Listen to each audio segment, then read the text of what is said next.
be looking. It's about to be looking crazy, man. I got my son graduate on Saturday, and then my youngest son graduate from middle school going to high school on Monday. So yeah, man, it's about to be some busy times, man. Busy times out here. But how y'all feeling, man? How y'all feeling today, man? How y'all feeling good out there? Y'all feeling good out there in internet land, nigga? How y'all feeling today? How y'all feeling today, people? How's it going? How is it going? What's up, JC? Appreciate you, brother. Mondo Zappa, what's good, big dog? I mean, you know I got you, dog. Reese the Beast, what's good, player? Team Ambush, yo, you want to know what's crazy, dog? I'm gonna tell you some shit that's fucking nuts too, right? My daughter, she wasn't supposed to graduate until 2027. She graduating in 2026. What's up, Link? She graduating in 2026, bro. She already applied. She's gonna be a senior come January next year, and all of her credits, all of her testing, everything is already complete. So she's graduating. She's gonna be class of 2026. It's a beautiful thing, man. It's a beautiful thing as you watch these little sperms that you released into the world, man. You know, you was in that you was in that thing, you were smacking that thing, you know what I'm saying? You was slow stroking, and then you was super duper pushing, nigga. And then you know, it was doggy style pretzel, nigga, on top of the deep freeze, all kind of weird shit, right? And then you see these little sperms start to grow. And as they get older, you start to see them shape into their own personalities, they're in their own people, bro. Nah, I'm not drunk. I am very sober, brother. I can't drink right now, bro. I'm fasting, so I cannot drink. It doesn't work. But yes, sir. Now I'm very aware of what I'm telling you, man. Listen, if y'all niggas haven't had this grown folks business, if y'all niggas have not talked about the birds and the bees yet with y'all family, then I suggest y'all have that conversation at some point, man. I thought all of you guys were adults. And, you know, all of you guys have already been through these little phases, but it was literally just to set the stage for when you see them grow up, you see them mature, you see them grow into their own personalities, you see the differences between personalities, you see the similarities in the personalities, and then, you know, you get to the point where they're going to actually begin life. I was telling my son, man, I was like, look, all that shit you did for about, I guess, 12 years, 13 years of your life. Cause you know, you gotta, if you count in kindergarten and all that shit, you know, 13 years or whatever. I'm just like, none of that matters at this point. Your life begins right here. This is where your life truly begins. This is where consequences actually matter. This is where your actions and your choices, they have real deal consequences. And this is where you figure out your life. You know, you figure out what's the next step. What do you want to do? Do you want to go to college? See, I'm not one of them people that's going to push college on my kids, and I'm going to tell you why. Because A, college isn't for everybody. B, it only presents debt. Right? C, there's a lot of people not in college that makes way more money than people in college. And what are we sending our kids to college for? So that they can, you know, get a good paying job, right? And be able to fend and take care of themselves and their families, right? So, you know, I put all options on the table, and, you know, I tell my son, I'm like, look, if you know what you want to do, you need to hone down on what it is that you want to do and become great at that thing that you want to do.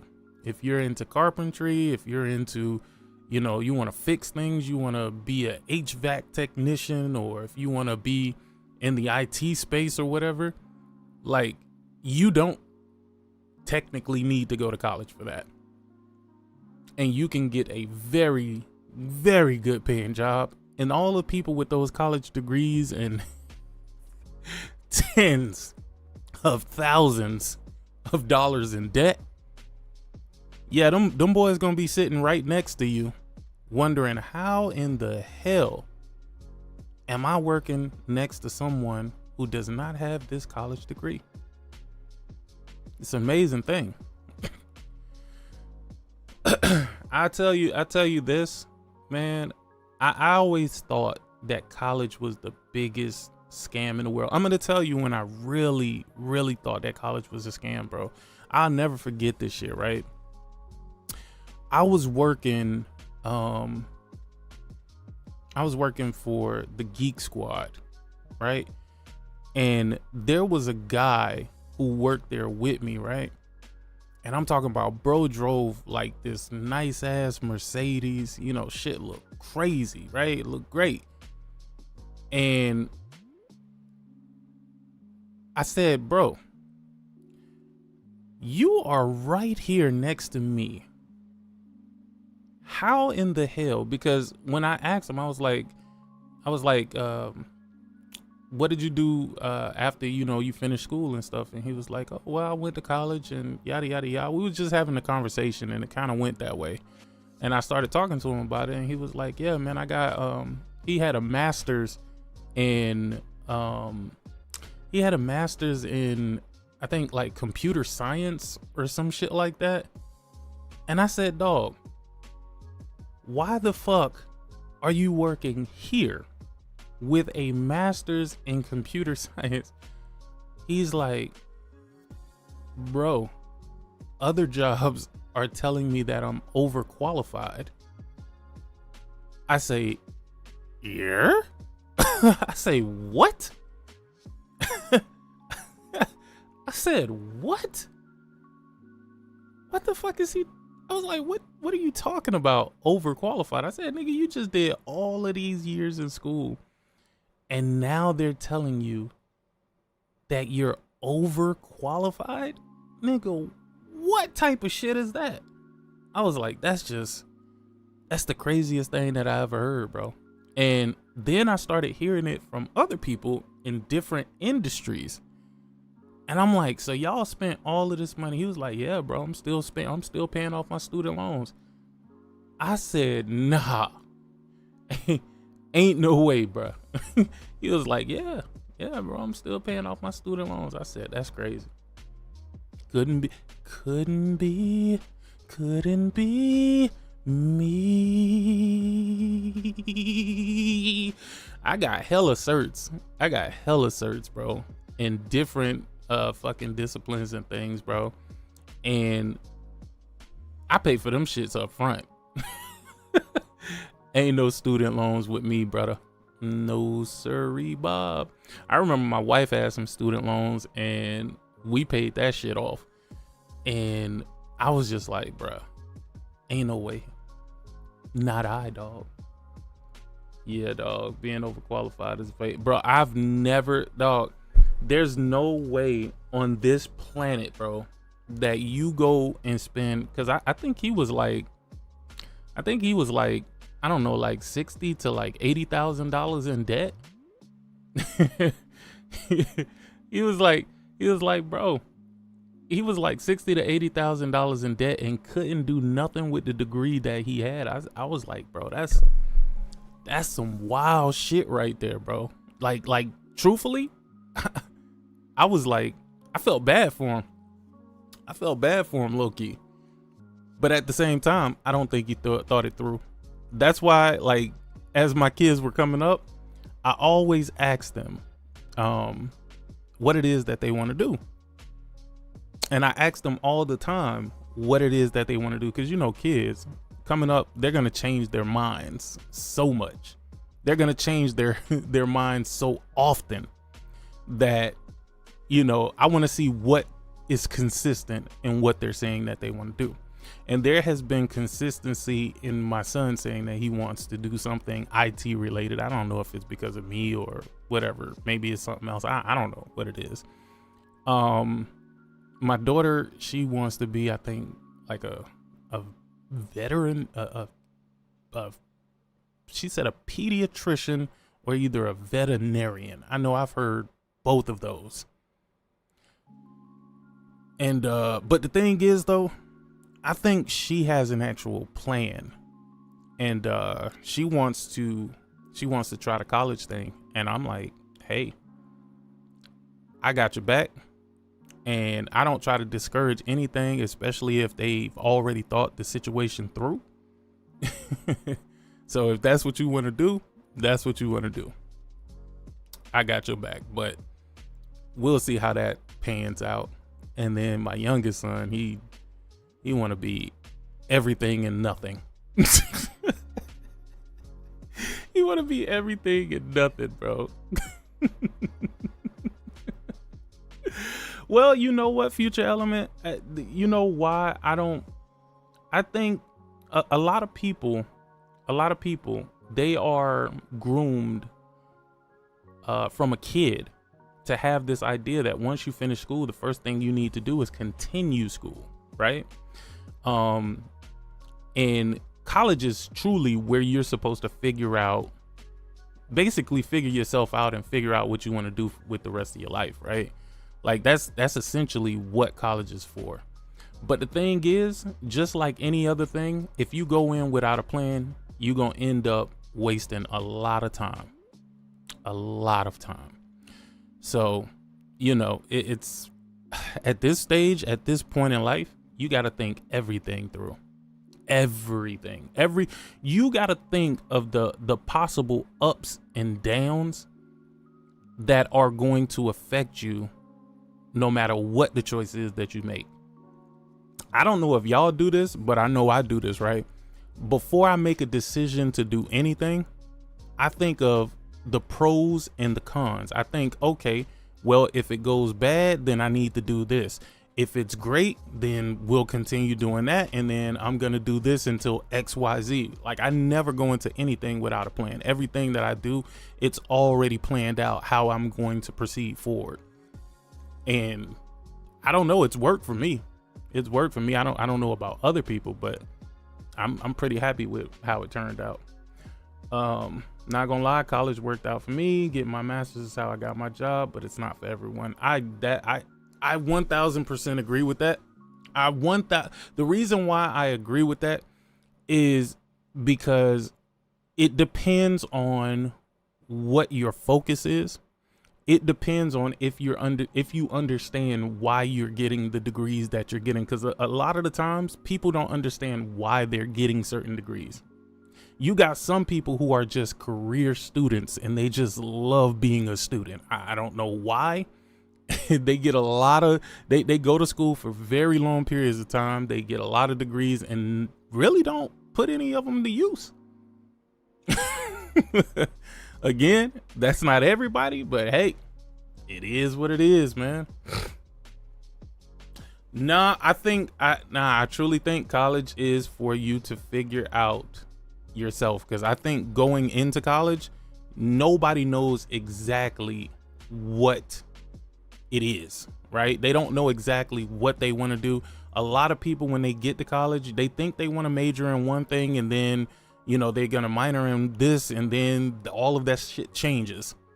You know what I'm saying? It's the time. That is the time for you to figure out really what your long-term plan is gonna be, bro. That is definitely 1000% what college is for.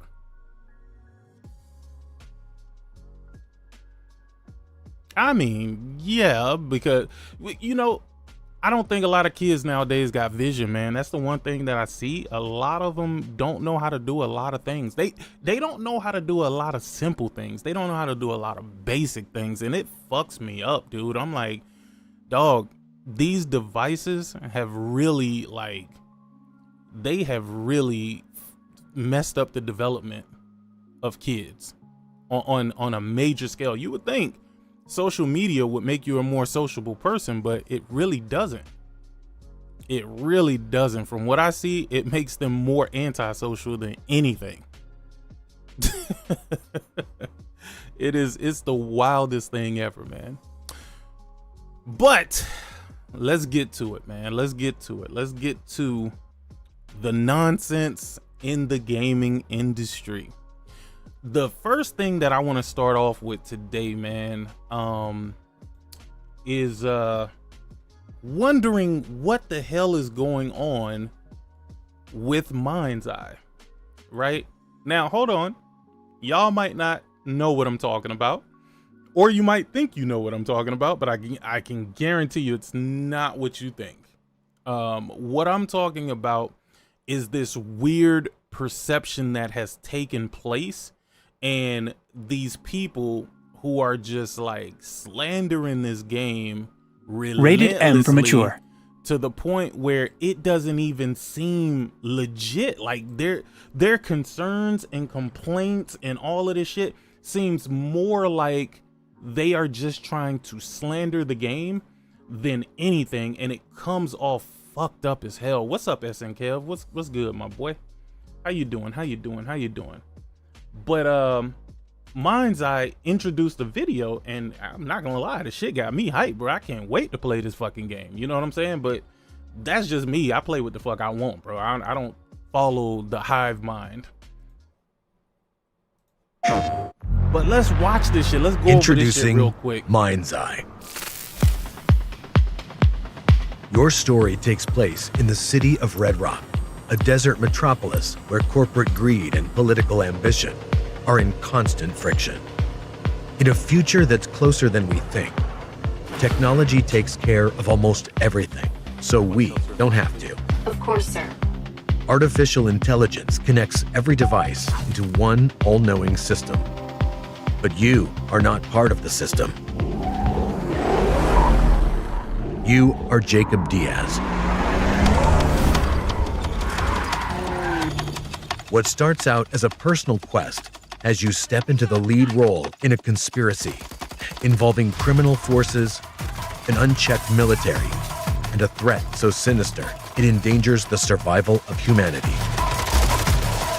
You have expert skills making you extremely valuable to some, but highly dangerous to others. You find Diaz yet? No, still out there. So let's dispel the first thing that people are saying, which has me saying, what?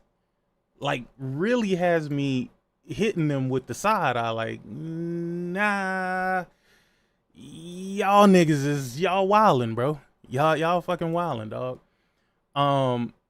They say that this game looks like a PS3 game. We find him, I'm the one. And I say to myself, what the fuck PS3 game have you been playing, my guy? Because trust me, this shit does not look like no fucking PS3 game. It's truly crazy that not only do they say this, right? Not only do they say this, but they say this out loud when you can see it with your own eyes, yet they still say, oh man, it looks like a PS3 game. I'm like, nigga, what? It's clear that you didn't have a PS3. That's where it's coming from for me. You never played a PS3 if you think that this looks like a PS3 game. I wish during the PS3 era we had games that actually looked this pristine. I would have loved to have one of those. Turns out she's been holed up downtown in some kind of safe house. Can you drive? Can you shoot?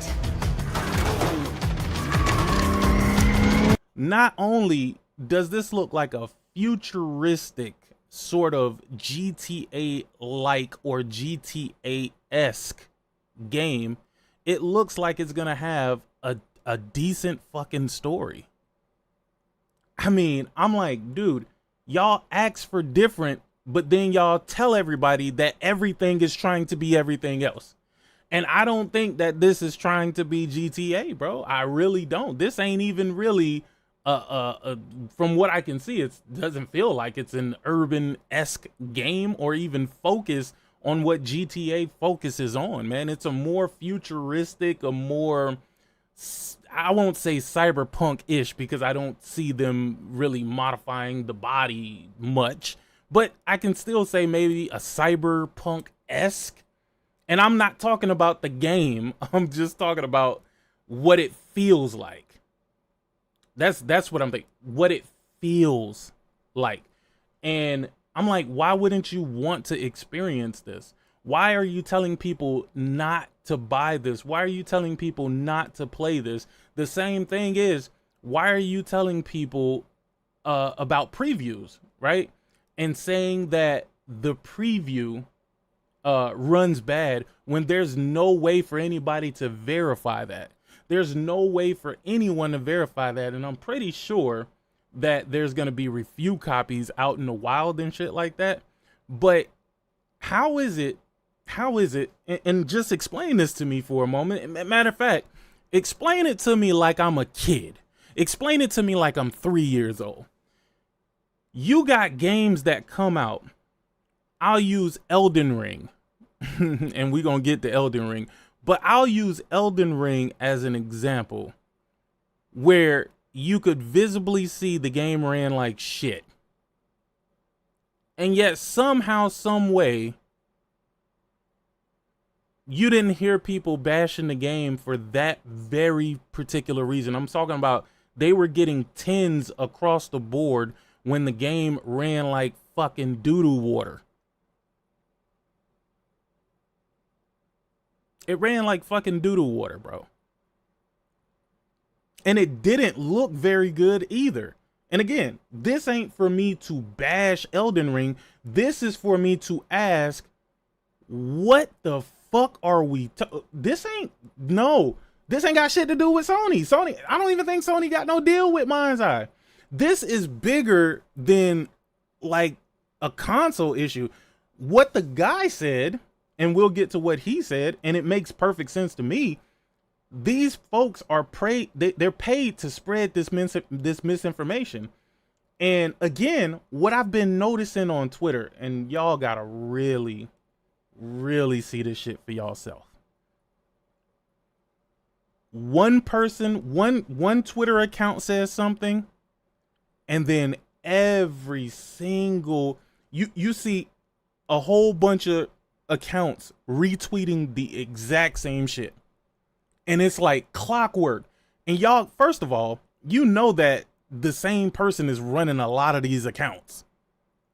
You know it. It's a either that or it's a copy and paste fest.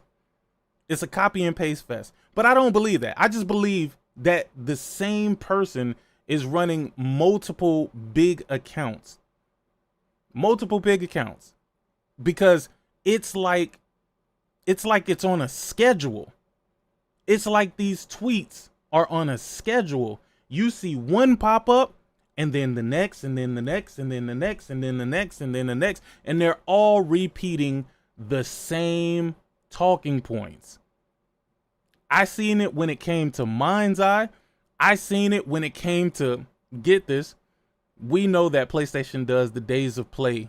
They do that days of play shit every fucking year. They've done it every year for God knows how long, right? And they usually discount the consoles and all this shit. Y'all should have saw how all of these different accounts started running the same narrative, bro. It was just hilarious to see. It was hilarious to see. Like, you gotta witness this shit or you'll never believe it. You'll never believe it.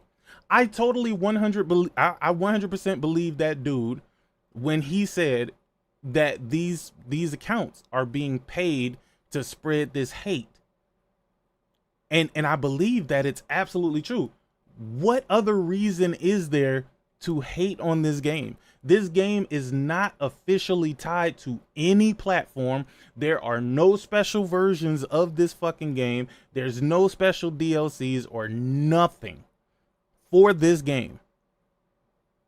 And yet the hate just started rolling. I'm talking about it just started rolling for absolutely no reason.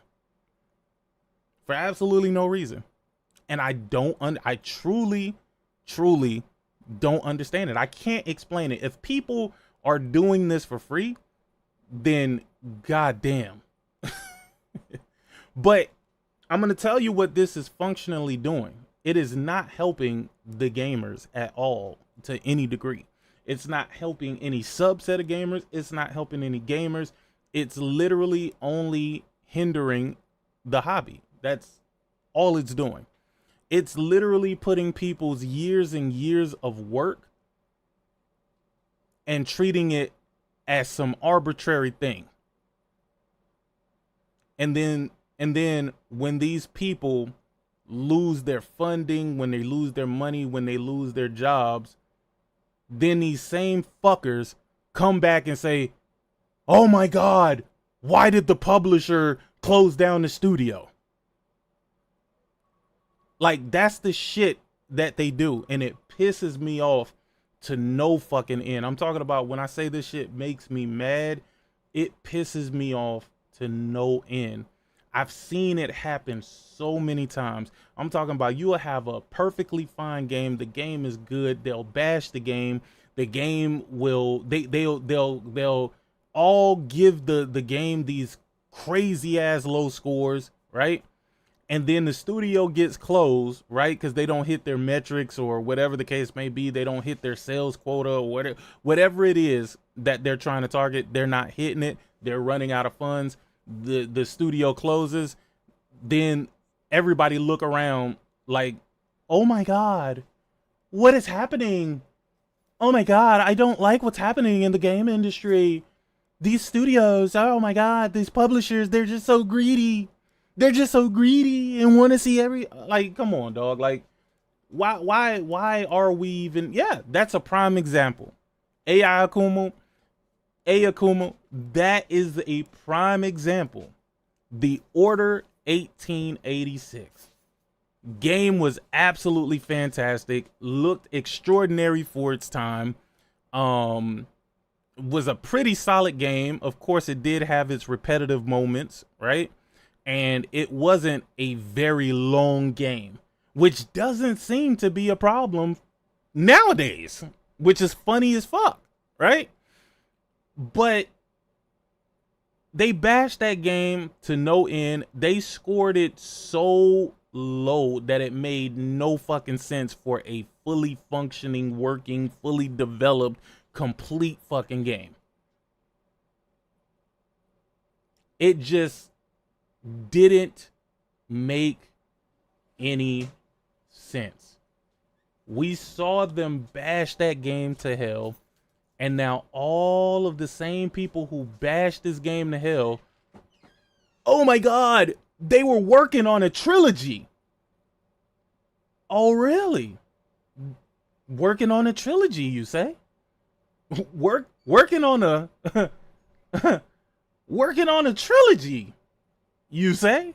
Is that what you're telling me? You said they were they were working on a trilogy, and all of a sudden you're saddened because it's not the cool thing to do to hate on this game. I can't even explain to you why that game got the hate that it got. That game, I feel like, and I can't really say that. I really can't. I really can't. That game, I feel, got a level of hate that was more prevalent than the rightful hate that Redfall got, because that game was a piece of fucking garbage. I'm sorry. I'm sorry. It's cool. Like, I know I'm sounding a little hypocritical right now, but I'm sorry. That game was fucking bad. But there was a huge difference between these two games. A very stark difference in the level of quality, the level of love that was put into the game. The game was a good start that they could have built upon, but they literally killed any momentum this game could have gotten. And now, like I said, the same fuckers who killed the momentum for the game, they're all crying about why that game isn't being revisited for a sequel. Why isn't that game getting another iteration? Like, really? This is what we're doing? But then we have Mindseye, right?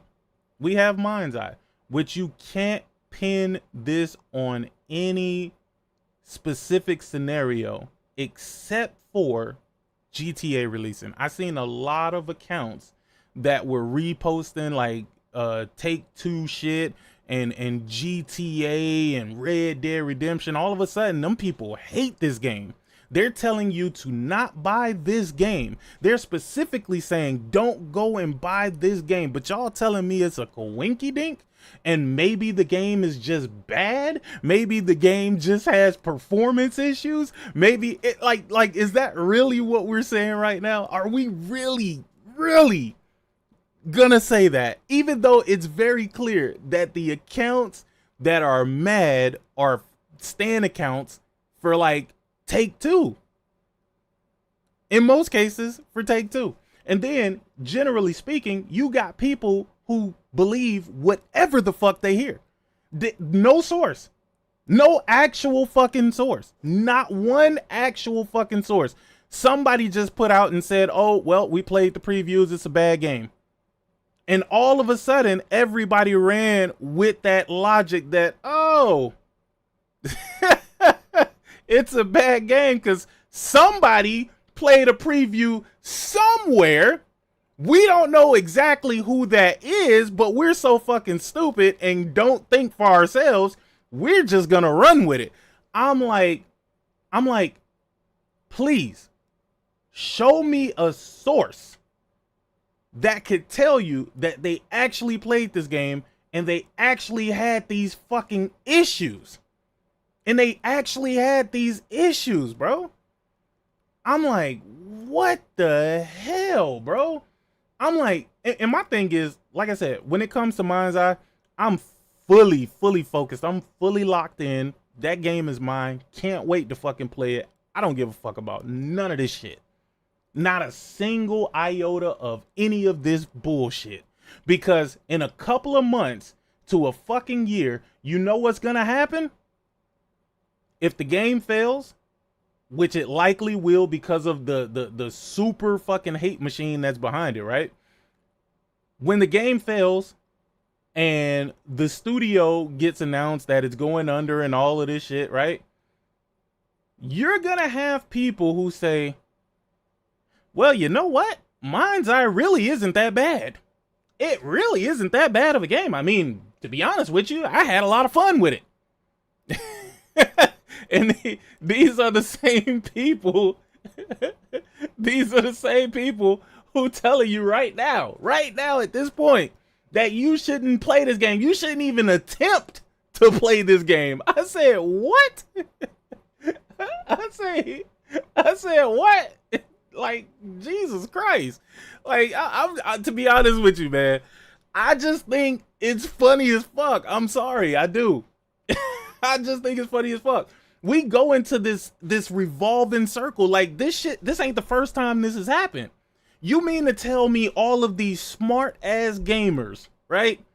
Well, the ones who want you to think that they fucking smart. You mean to tell me they really can't see through this bullshit? You mean to tell me that they're really just gonna listen to what's being said even though they can see what's right in front of them?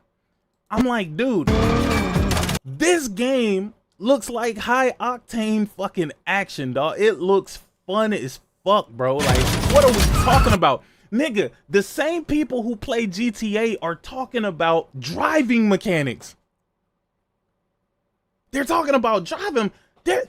The people who love GTA, play GTA all their fucking life, are telling you that they think that the driving mechanics are stiff. Bro, really? Have y'all niggas not played GTA? Have y'all played GTA? I'm like, that's not the only thing that you're gonna fucking do in this game, bro. Not only that, if there is balancing issues, they can tweak that shit. They can tweak that shit to make it feel better, bro. Give the goddamn game a chance to fucking live, bro. Because all we're doing is we're losing people in this industry that actually are creators, bro. A lot of the games that come out have no fucking vision. They are actual literal clones of other fucking games. And this happens. What's up, Caleb? Appreciate you, my brother. He say, what's good, Sick? In chat, hit the like button. Appreciate you, my boy.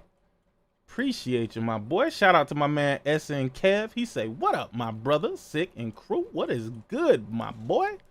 How you doing? But yeah, like I was saying, man, like this game, we're losing the creators. We're losing the creators. Like, why would people want to continually create in this hostile ass environment, bro? Like, why would they? I don't blame the devs that get the fuck out of the industry and just move the fuck on. I don't blame them. Like, this shit makes no sense. And these gamers are fucking... I'm not gonna say that. These gamers are stupid. Just plain and simple. They're stupid. They don't think for themselves. They're sheep. They look for Metacritic numbers to validate their interest in the game. To me, if a number can validate your interest in the game, you're not interested in the game. You're not. I'm sorry. You can say whatever the fuck you want. If it takes for a game to score super fucking high for you to be like, yo, I'm gonna give this shit a try, bruh, you were never interested in this game at all. For some reason, some of y'all niggas ain't interested in no games that don't hit 90 plus. Y'all niggas don't be hype. Y'all niggas don't be talking about no games unless them shits hit 90 plus. That's how y'all niggas got suckered into buying that fucking Zelda game. Trash ass fucking Zelda. Shout out to Link, nigga. that game is fucking garbage, man. That's crazy, bro. I don't shit. Why devs and publishers don't want to talk to me? Shit, bruh. I don't give a fuck about talking to no devs or no publishers, bro. I just want good fucking games, bro. That's all I want. Just good games. That's it. That's all these developers need to do for me, bro. I don't need to have a friendship with them. I don't need to have anything outside of that, bro. I don't need them to be my daddy. I don't need none of that. No. I get what you're saying, Corey. But I'm telling you, I don't personally need any of that shit, bro. To be honest with you, I always said this shit before. I think these publishers and developers need to pull the fuck back and stop talking to these motherfuckers, period. Stop giving them any type of information. Just let them motherfuckers die and move to the wayside, bro. Seriously. That's what I wish they would do. Do I think they're gonna do that? Fuck no. Fuck no. After what Sick did to Jeffy, I don't think they want that smoke. I ain't know. You know what? Jeffy is different, bro. Jeffy was a disrespectful motherfucker, bro. That's the only reason why I had an issue with Jaffe. Like, David Jaffe felt like his name made him some fucking superior individual or some superior being. That shit means a lot to these niggas that are YouTubers. Let me tell you, and I can't stress this enough. I want to be as serious as I can when I say this. And I want y'all to think about this instead of just letting it pass by. There is a very big difference between a YouTuber and a person that just happens to do YouTube. There is a big difference between those two people. There are people who will, with all their might, when they make videos, if their videos don't push certain numbers, they won't do them. They won't make the videos. They have no actual passion for what it is that they're doing. They are a YouTuber. They're trying to be an influencer. They're trying to be, I mean, I guess everybody's a content creator, right? If you're uploading content or something like that. So everybody's considered a content creator, but they actually want to be a part of the talking portion of gaming, not the playing portion. They want to be the talking portion of gaming. You see them all the time. Those are the people that want to be, quote unquote, super professional, and they suck dick is what it is. I mean, let's just be clear. They suck dick, and they suck dick hard. And they're always trying to catch or ride the next wave. Right? Like that's what it is. They don't have any true, like I said, they don't have any true passion behind what it is that they're doing. They are just here for what they can get. That's it. They try to make a career out of YouTube. Those are the people that I'm referring to. I'll give you an example, right? No disrespect to this dude because I fuck with him. Doc Dark is a YouTuber. He's a YouTuber. He's what I would call a YouTuber. He chases the numbers. He chases the next popular thing to talk about. That's just what it is. And that I can't do. That I can't do because when the numbers don't look right, when things aren't adding up, you gonna lose that little bit of that little bit of push that you have to actually make video. You gonna lose the rest of that shit. You know what I'm saying? Like that, when I hear people say shit like, this channel would not be here without your donations or some shit like that. Y'all know what I'm talking about. Y'all hear them when they say it. That might not be verbatim what they say, but they say something to that extent. They say your support is, and when they're talking about support, they're not saying your support as in you showing up and just, you know, being there. They're talking about they're talking about when you hitting them with money. That's the support that they mean. And if that stopped, then they would stop, right? So those are the YouTubers. Those are the ones that look at this shit as something that they want to make into a career and something that they want to live and eat off, right? The only reason why I say I'm different is because this shit could disappear tomorrow. Like this channel could fucking, I don't know, get banned or something and get sent into the fucking abyss, and I'll just pop up with another one. And I'll start all over again because it's really more of an outlet for me than any of the other shit. You know what I'm saying? Like I appreciate when you guys do super chats and stuff like that. Like I definitely do appreciate that. I don't want to sound like, you know, y'all doing it for nothing or something like that, but it's not my motivation. I'll say that it's not my motivation. Shout out to Borbor Country. He say, "Are you talking about a cum rag like Reforge?" Nah, I like Reforge, man. I don't agree with all his viewpoints, but I don't I don't know why you would call him a cum rag. Well, let's do this. Let me ask you, right? What issue do you actually have with Reforge? Like the actual issue.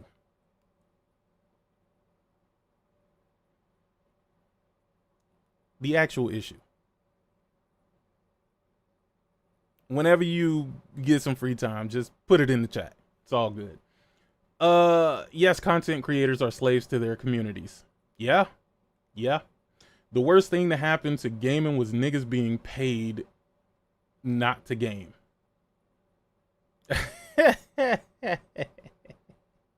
Hey, that's hey yo, Hey Corey, hey, that's a fact, nigga. That's a stone cold fact right there, nigga. I agree with that shit 1,000. I agree with that 1,000%, brother. 1,000%. God damn, why is this sticking like this? Like I can't let it go. It's all good. Um, Doc Dark is very rude and unpleasant to be around. Also very narcissist. Sounds like he just don't take y'all bullshit. See, that's one thing, right? That's one thing that I don't think y'all understand either, right? Like these people that y'all be talking to, they're real people outside of their online personas, right? So when y'all be talking to people crazy, I'm gonna be honest with you, like that shit only works on the internet. But the thing is, and I've seen this happen. I've seen people push the button, say all kind of outrageous and crazy shit, and then they'll get like blocked by a content creator, and then they'll cry about it. Like they'll cry about it to other channels. I've seen this shit, and I'm just like, dog, you did some real wild shit. That's the reason why the person dealt with you in the manner that they did. People don't like seeing bullshit all goddamn day. Like if you're doing a stream, you don't want to see a constant stream of bullshit, right? And it's like sometimes it feels like y'all be trying to get the attention of the person that's streaming. And I promise you, you could do it in a more respectful way, and they'll respect it and they'll respond to it. A lot of the stuff that y'all do and say, like people see it, they just ignore it, because then they'll write you off as somebody that's just trying to I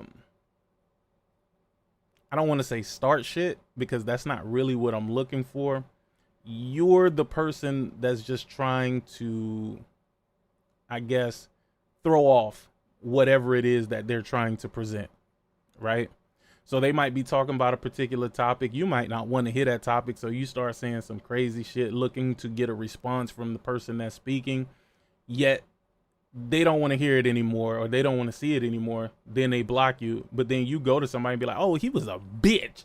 That nigga was a bitch. That nigga blocked me because, but you never really say what it was that you did that got you blocked. You just be like, I don't even know why he blocked me. That nigga just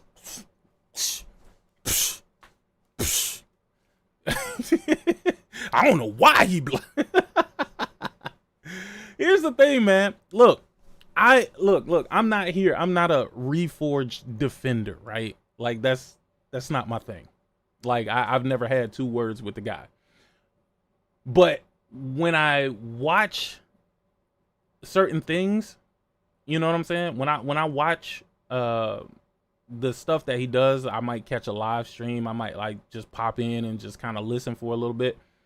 I don't see what y'all niggas be so uptight about. I don't agree with everything he says. Like I don't agree with the marathon and the fair games takes and shit like that. I don't agree with that, right? But do I think he's a bad person for having that opinion? Nah, I don't. I think people get too caught up in their feelings, and sometimes it's not even that. Sometimes it's other creators. Other creators might feel a certain way about them. And, you know, what I've noticed is when y'all like certain creators, y'all will take their train of thought on things and you will make it your own.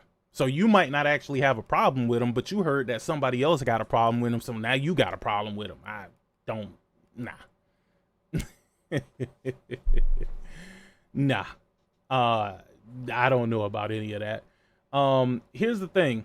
When it comes to Hip Hop Gamer, I've seen Hip Hop Gamer for the longest time trying to get the credit that he 100% deserves. He's never going to get that credit. He's never going to get that credit. He can push for it as much as he wants, but it's never going to come the way that he wants, and it's fucked up. And he really does deserve it, because a lot of this shit that's been happening, he called it all. He called every bit of it, and I heard it when he said it. But the thing is,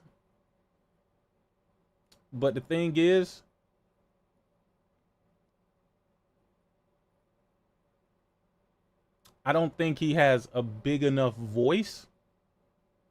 And I'm only talking about like social media following and shit like that. I don't think he has a big enough voice to combat the noise.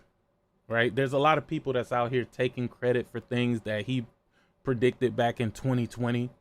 Right? And like, I remember watching these videos. I remember seeing these streams. I remember him saying these things and thinking to myself, like, dude, what the fuck are you talking about? And sure enough, little by little, things just started coming together. Little by little, things just started adding up. And while I do believe that they should give him the credit that he deserves for the things that he have predicted, because he predicted all of this shit, like even the stuff that they're talking about now where the PS1, 2, and 3 games were going to be enhanced or some shit like that. I remember him talking about that a long time ago. I remember him talking about a number of AI things. I remember him talking about some pro things before the pro was ever even mentioned, right? And everybody knew a pro was coming, so it didn't sound too far-fetched, but he predicted some real specific things that are now coming true.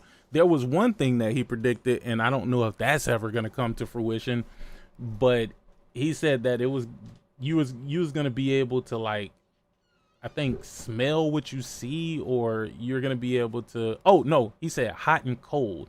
He said that you were going to have like a hot and cold feeling or sensation from the controller. And I don't know, because I always thought, like, I don't even know how they would make that work.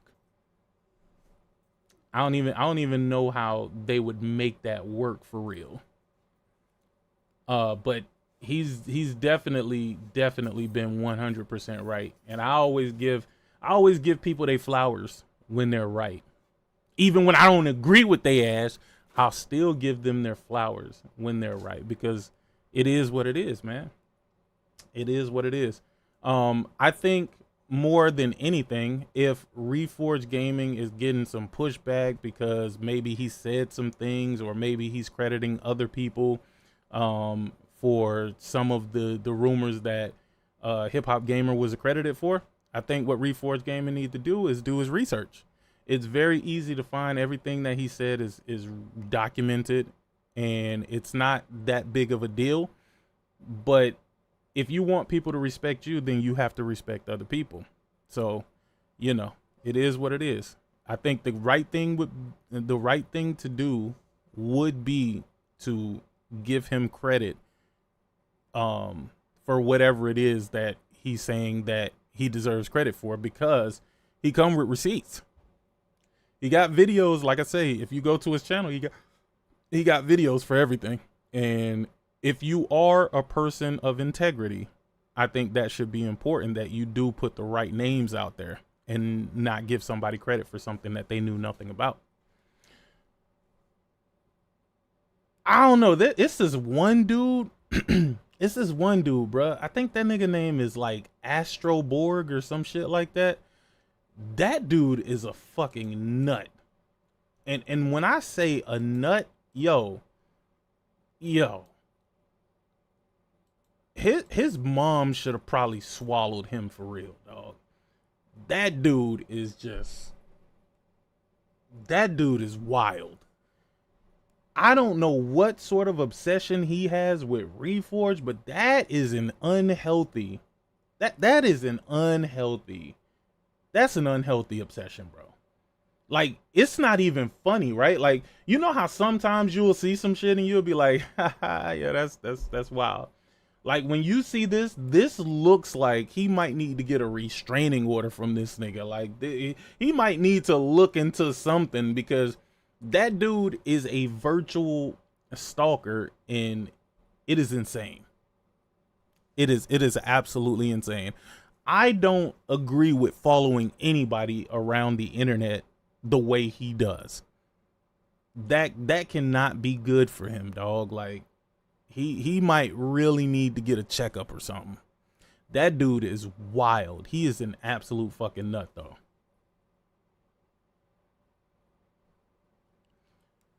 Michael Does Life is crazier. Michael Does Life. Why does that name sound so familiar? Is that the bummy looking nigga that be just saying wild shit about Sony? Like he was the one saying some crazy shit about Spider-Man. Like is that who that is? Michael Does Life. I feel like that's who that is. I don't know for sure, but I feel like that's who that is.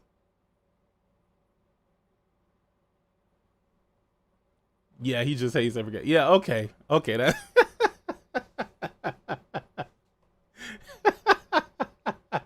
yeah, I know that dude. I'm not gonna lie, dog. I used to just laugh at his videos, bro. I never took that shit serious, bro. Like, I never took his videos serious. But I mean, hey, man, sometimes that's what you got to do when you're trying to, you know, get to a certain point. But anyway, back to the original topic, which was Mindseye. This game looks incredible to me, bro. It looks like I'm gonna have a fun time in Vegas. I'm gonna have a fun time in Vegas. The shit got drones. It has cars. It has flying. It has all type of shit that I love in games. And you're talking to a person who actually loved Watch Dogs. What it was called, Watch Dogs Legion. While a lot of people didn't fucking like that game, again, I am a Ubisoft fan. There's not a lot of games that they make that I really don't fuck with, but I can also see the flaws within Ubisoft and how they operate. Again, motherfucker said this looked like a PS3 game. That's where I had to exit the chat. I had to exit the chat when I seen that, because I'm like, dog, nah, we ain't gonna do this, big dog. We ain't gonna do this, pal. We are not gonna do this, dog. Look at this shit. Look at this. This shit looks incredible, bro. I don't know what the fuck is going on. Why are we launching a satellite or whatever the fuck this is? You know what I'm saying? But it looks like they working for Elon on some fucking SpaceX shit, nigga. I don't know. You know what I'm saying? But I cannot wait to find out. I cannot wait to play this game and enjoy a game again. You know what I mean? Like, it is what it is, man. I'm really hyped up for this game. Again, it does give a lot of semblance of you know, GTA encounters, but it also feels Ubisoft-esque as well, with the way the menus look and things like that. But it looks like a damn good time. Again, like I said, I am not gonna look at any previews and be like, yeah, dog, I'm rolling with whatever the fuck they're talking about right now, because it just doesn't make any sense, bro. It doesn't make any sense. There's no way that y'all really think this game is as bad as they're trying to make it seem. Like, seriously. As your enemies become stronger and more aggressive, you can seriously upgrade the drone's abilities, increasing its potency. Use the drone to take over robots, turning hacked enemies into tactical allies.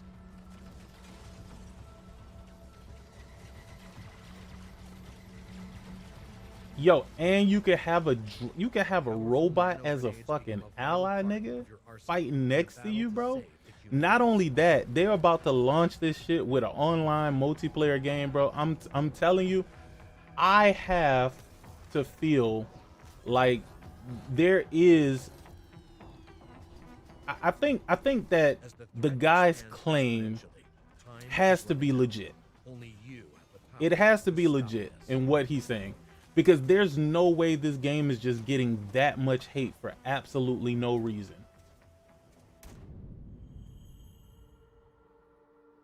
Portals, rips in time. Mindseye's unique content delivery system, entered via portals in the campaign. Yo, I believe it, Nathan G. I 1000% believe it, Nathan G. There's something about this that has them scared as fuck, bro. And I don't know why, nigga. It's GTA, bro. It is GT motherfucking A, bro. This is the home. Like, GTA is the biggest fucking game in the world, my nigga. They can lose a little bit of mind share for something that might be equally fun, bro. And they got, like I said, they got an online component. They got the single player component. Nigga, they doing the walking scene. I think GTA did some shit like that for real too, where they just had all the people walking and shit. Like, come on, dog. Like, it seems like it's gonna be all the fun that you've experienced in something like that. And it looks like they have a path for a lot of online content to come with it too. So, like I said, I'm sold on the game, bro. Like, I've been sold on the game, but the new trailers that they've been putting out is just it's wild, bro. Like, it looks fucking insane, man. For mature. I don't know, man. I'm not a person that just loves to hate on shit for some reason. Like, I don't see how motherfuckers get a kick out of that, to be honest with you. Wait, what?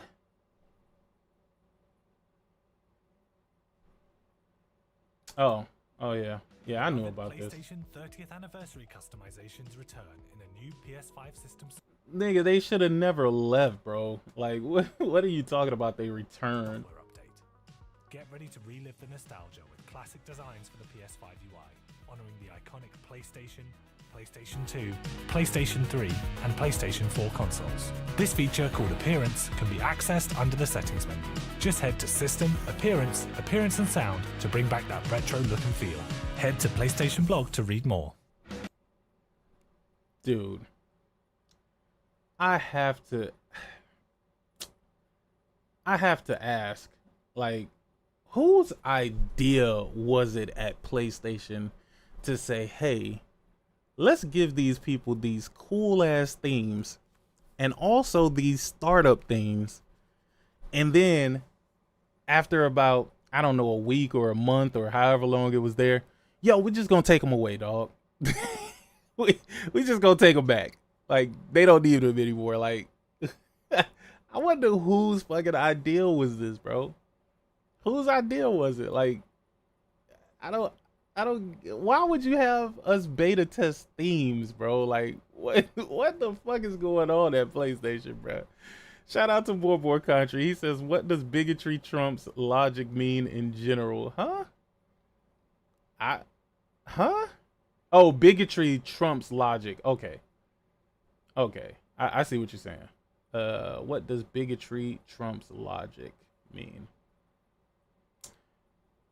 It means that the people that are bigots, they don't go based off of what's common sense or what should be known. They move based on whatever their preconceived notions are, or, you know, whatever their bias is, or whatever their issue is. They move based more on feelings than facts. The comrade said it's political. What's political? What the comrade, this guy. What did he say was political?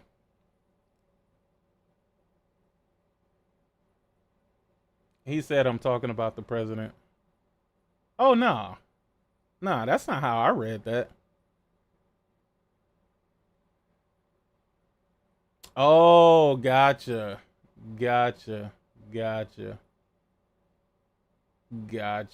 Yeah, maybe he just, I don't know. Like I said, I don't really want to sound like I'm defending the dude like that, because I don't really care about it to that extent, but maybe he just didn't really understand what you were saying.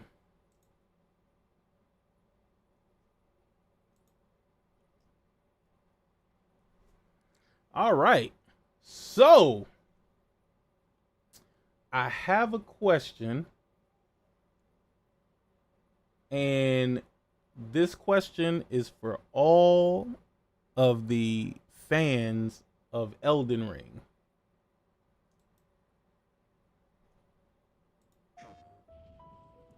This game came out, well, I don't know if it's out, but I guess reviews, they're out, and the DLC at the time that I saw was sitting at like a 78 on Open and Metacritic, right? And here's the thing. Here's the thing, right? So some of the reviews about this game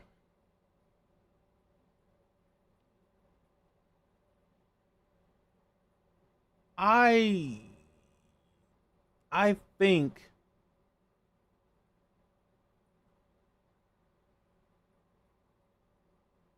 hold on. I think, and this is just tinfoil hat, I think the blatantly low reviews that came for this game coincides with Sony's investment into FromSoft. Not only that, they are playing these games and having the reaction that normal people had for Elden Ring, and were confused as fuck as to why Elden Ring was scoring the way that it was.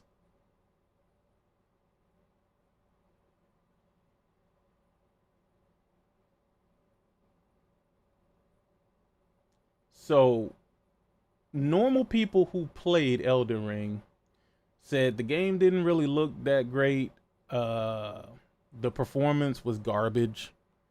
They totally skipped over that with Elden Ring.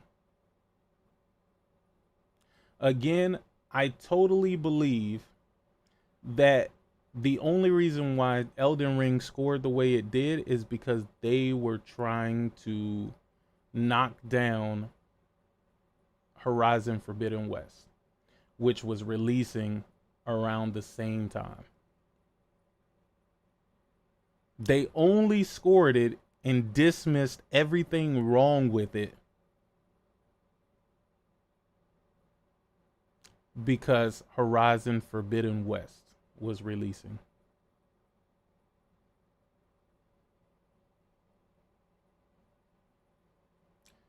You say that Elden Ring Night Rain is a 7 out of 10. I tell you that Elden Ring in general is like a fucking 6 at best.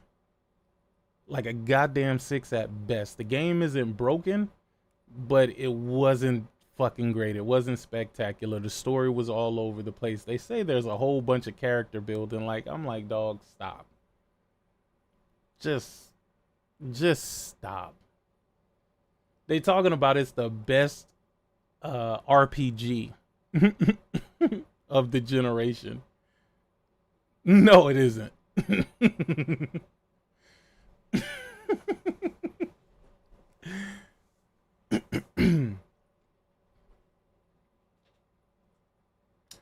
The thing is, I want to see From Software's next full-fledged game. I want to see how that turns out. And I'm not even counting the game that they putting on the Switch, because I don't know if that's really gonna gel well with everybody anyway. To be honest with you.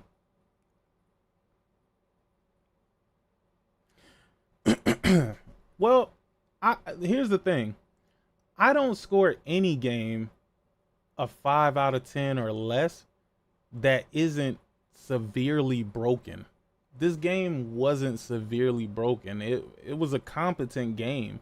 The performance may have not been the greatest, but it wasn't the worst either. It wasn't the worst either. So it's just like, I think scoring video games is, it's not as easy as they try to make it out to be. It's not as standard as they try to make it out to be. And again, do I think that Elden Ring deserved the score that it got? Hell no. hell to the no. Hell to the no. And this is a person who played the game and got the plat in the game, right? So it's not like I'm saying this from, you know, a person who's never touched the fucking game. Like, no, I've played the game. I've thoroughly played the game. And I'm going to be clear with you. I can't tell you a single thing about the fucking story. I can't tell you nothing about the story. I can't. If you asked me, if you quizzed me, if you asked questions and said, what the fuck happened in Elden Ring? I cannot tell you. I couldn't explain it to you. I couldn't break it down to you. Hell, at this point, I can't even tell you the characters were so fucking forgettable. I can't even tell you about the characters, dog. Niggas is like, but did you read the lore? I'm like, nah, I really didn't. I really didn't, bro. What you want me to buy? An Elden Ring book, nigga? Is that what you want me to do? You want me to buy a Elden Ring book and do some fucking research on it? Nah, I'm good. I'm good. I played the game. I fought some bosses. I was happy with the bosses that I fought. Some of them didn't make no fucking sense, but whatever.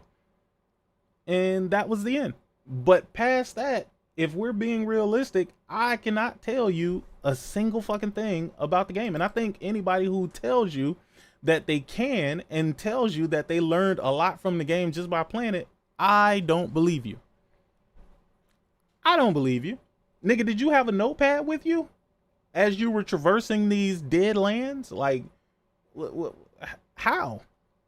Explain it to me, because I need to learn how to do that. I really need to learn how to do that, but nah. The thing is, when I read some of the reviews that came out for it, I'm like, dog, this is exactly what people were saying about Elden Ring, and y'all totally went past. I don't know why, but y'all totally went beyond and totally dismissed. Nigga, y'all turned into Ray Charles when it came to this game. Anything that was bad, anything that was negative, anything that didn't make sense, that shit was just like a fucking footnote, and y'all kept it moving.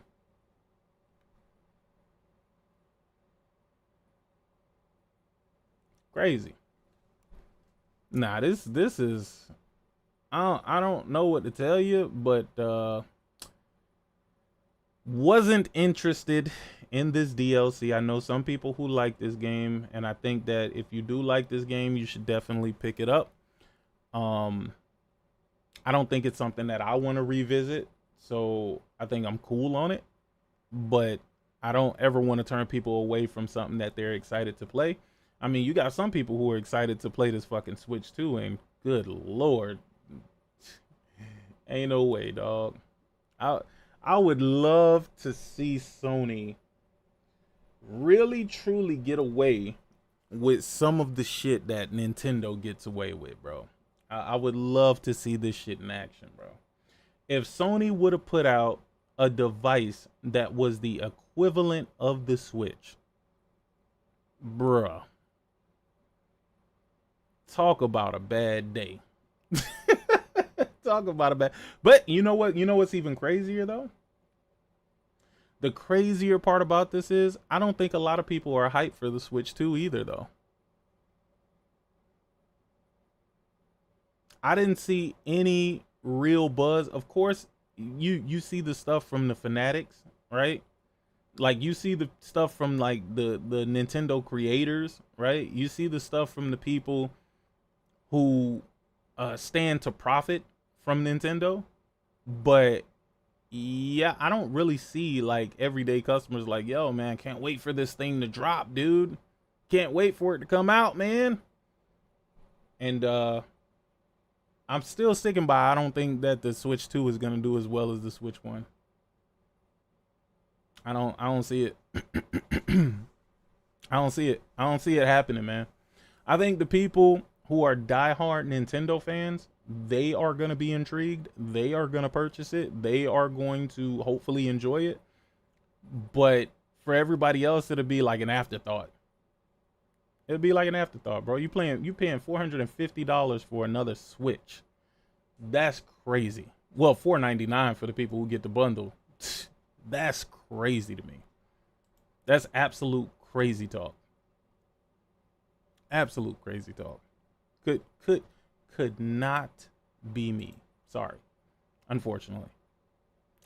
Now there is something about the Switch. There is something about the Switch that I feel like people are blowing out of proportion, and I don't understand why they're blowing this out of proportion. But they say the Switch needs a day one update, right?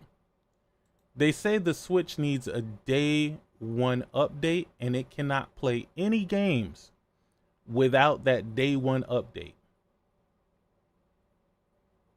And you have the same fucking folks that are always trying to blow shit out of proportion. Let me ask you this. Who the hell is going to buy a Switch and not connect it to the internet? Who's going to buy a Switch 2 and not connect it to the internet? Who's going to buy any console, for that matter, and not connect it to the internet? Bro, we are not in third world countries, bro. We're not. And even in third world countries, bro, they got cell phones and all this shit. Even they can connect to the internet. So if they don't have an issue connecting to the internet, you mean to tell me everybody in these first world civilized ass countries, they're going to go out and buy a Switch and hope that that bitch works without them actually connecting to the internet? Can y'all name one device that works without connecting to the internet? You get your cell phone and you have to initially connect to the internet. You get your PlayStation, you have to initially connect to the internet. You get your Xbox, you have to initially connect to the internet. You get your PC, you have to fucking connect to the goddamn internet. So why on God's green earth are y'all upset about a Switch having to connect to the internet to fucking download firmware like any other fucking platform? You want to take your Switch from out of the box and do what with it? What do you want to do with it? You want to take it out of the box and play Switch 1 games? I mean, you bought this new ass console and you don't want to have access to those features that come along with it? You're right, Corey. That was the correlation I was going to make between the two. It was the same fake outrage about having to connect the PlayStation 5 to the internet with the disk drive. I'm like, dude, this is why it's hard to take anything gaming related serious, because of stupid shit like this. Every device in your house, hell, even your fridge, nigga, even your fucking fridge connects to the fucking internet, dog. Your washing machine connects to the goddamn internet.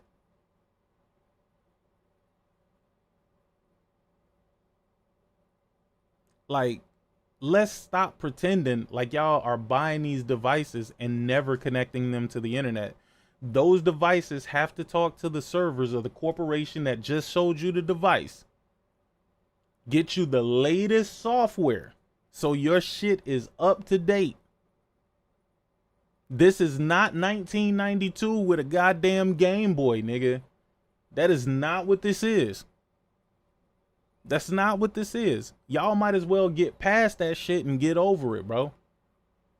All of this stuff with physicals and cartridges and saving and blah, blah, blah, preservation, blah, blah. Dog, it's time for y'all to get past this shit, bro. That era of gaming is fucking flatlining. It's flatlining. Everything is getting more fucking expensive. However, the consumers are getting more cheap.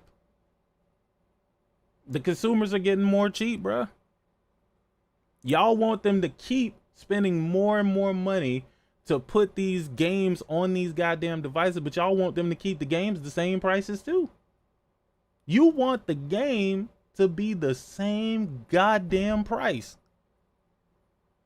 Who the fuck do y'all think putting 100 gigs of data or something even maybe roughly closer to that on a goddamn cartridge? Like, them cartridges don't fucking cost. I'm seriously asking this question. And it's fucked up because you would think that I'm asking this question facetiously, right? You would think that, like,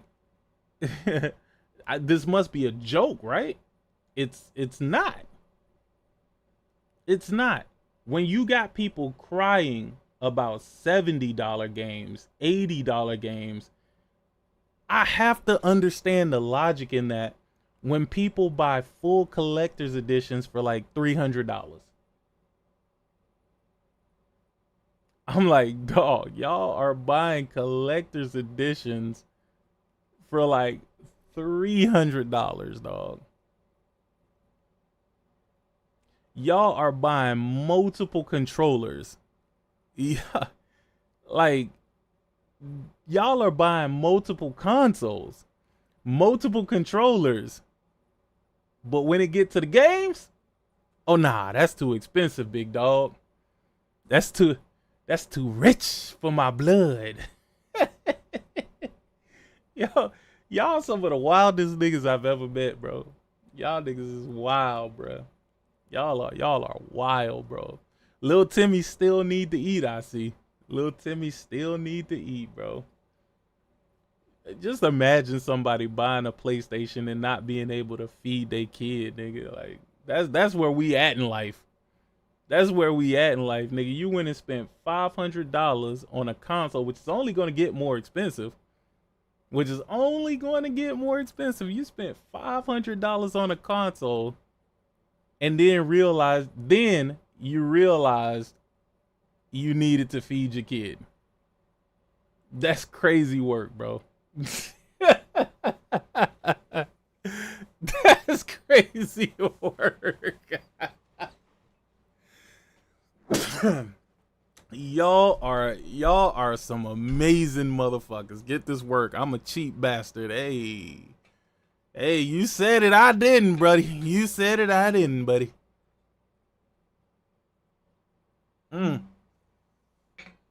That's interesting though. Hey. Hey, that's a fact, Corey. That's a fact. They need to get CPS in that house, nigga. Got they baby starving while they out here playing Game Pass, nigga. Oh, that's... Hey, that is fucking hilarious, dog. I'm sorry it is, man. I'm sorry it is, but come on, man. This was some bullshit, bro. Like, for real. Look, I might not like what Nintendo is providing in this Switch 2, and I'm not interested in buying the fucking Switch 2. Like I said, more power to y'all. I think that shit comes out next week or whatever. But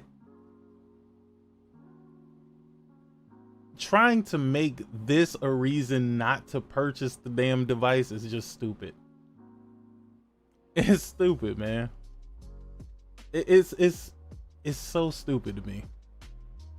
Like, why are you paying your internet bill but refusing to connect your devices to it? Like, that has to be studied. That has to be studied. And then niggas be like, but the bigger picture, dog. What happens when the Switch servers go down? Nigga, by that time, every Switch that needs to be activated will already be activated, nigga. It'll already be activated, bro. And what do y'all think? Y'all think Nintendo is building this online infrastructure so that in the next 10 years, that shit could be shut the fuck down? Is that really what y'all believe? There will be a way for you to activate these consoles as long as these consoles are around, bro. The shit that y'all are scared for, the shit that y'all are scared about, y'all ain't never gonna run into that, nigga. In the next 7 to 8 years, they're gonna be putting out a new device. They are going to be putting out a new device and you will have already used your shitty ass Switch 2 by that time. I'm just saying, I don't understand why people run with these scare tactics. Like, I just don't get it. I don't understand it. Again, and I don't know how it convinces people to have these conversations, these what ifs. Like, dog, we are in the age where we have so many devices. So many devices. I mean, what's amazing is the PS3, which ended its life in what, 2013 or whatever? I think that's, yeah, 2013 is when the PS4 came out. The PS3 is still a fully functional goddamn console. It's still a fully functional console. You can go get one right now and it'll work. With no issues. With none. None. We are 12 years removed from the PS3 era. And it still works just fine. So I 100% don't understand what the fucking issue is or what the problem is. It just seems like y'all want something to be upset about. Xbox did it. Oh man. But yeah, that's one that I wanted to bring up because I just thought that was the craziest shit ever. I thought that was the craziest shit ever. Let's see what else we got on the ticket here. Death Stranding is not only getting a live action movie, but it's getting an anime.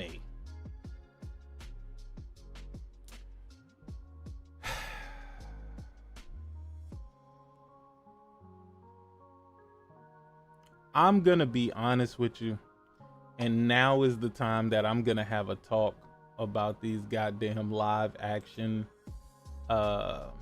scenarios, right?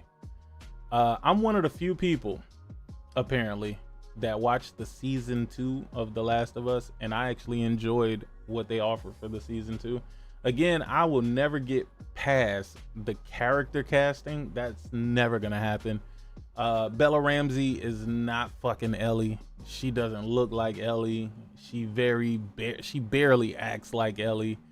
I think her voice is similar to Ellie's for sure, but that might be like the only similarity. That might be the only similarity. And there's a few things that changed in the new season, which made me just scratch my head because I don't know why. I really don't. I don't know why Dina was with Joel instead of Tommy. I don't know why they made that change. I don't know why that would be a significant thing. I also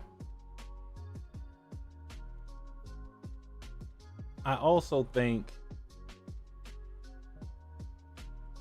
that Abby was terribly casted. I think the girl's face kind of looked like Abby for real. It kind of looks like it, but the rest just did not.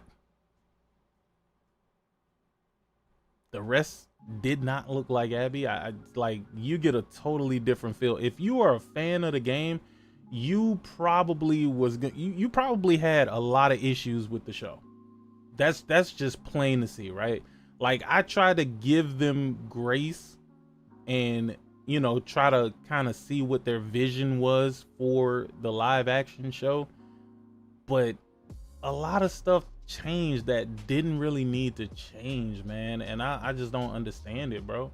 Like, don't get me wrong, I love the scene with Joel and Abby, and when she fucking shot that nigga and beat him with the golf club, broke that bitch off and stuck it in him. Like, again, I don't know why they changed that either. Like, again, that doesn't make any fucking sense, man.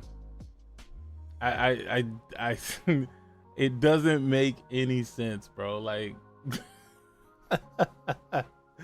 But I was still locked in. I gotta go back and check, but I don't think they did the snowball fight with the kids either. But I might have missed that portion. It's just a lot of stuff. I was just like, as a fan of the game, as a huge fan of the game, bro. I don't know why Neil Druckmann made the changes that he made. I really can't. I can't explain his logic when it came to that.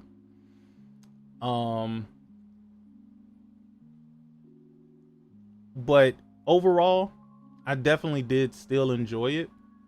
Maybe not so much as season 1. And I really feel like them cramming everything in season 2 into 8 episodes was probably a really terrible idea, and it probably was a cost-saving way for them to walk away with a lot of HBO money, right? So they kind of like fast-track through it. I don't know, it got to be some sort of a finesse going on, because there's no real reason why they tried to cram all of that into 8 episodes.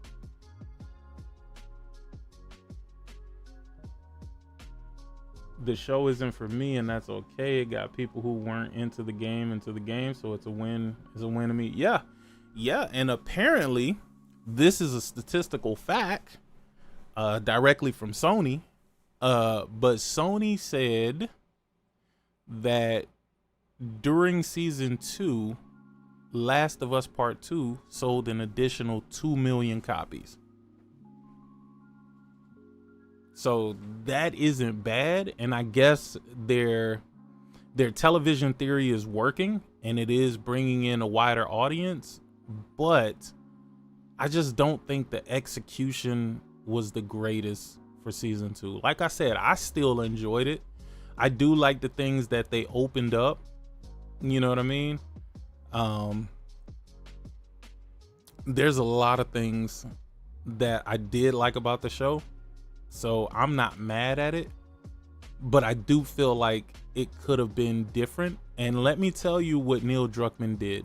The girl who plays old girl in Intergalactic, she played, god damn, I can't remember her name from the game. I don't remember what her name was, but she looked exactly like the Intergalactic character. Like, I could not unsee it. As a matter of fact, I showed my wife the trailer for Intergalactic, and she said, holy shit, that's the girl in the show. Nora, there you go. Nora. She said, that's the girl in the show. I said, yeah. She knew that shit right away, bro. And I think he did that purposely. Because A, he wanted to introduce her to the Naughty Dog fans, right? And B, he wanted to shut up the motherfuckers that keep pretending that that's not the way she looked.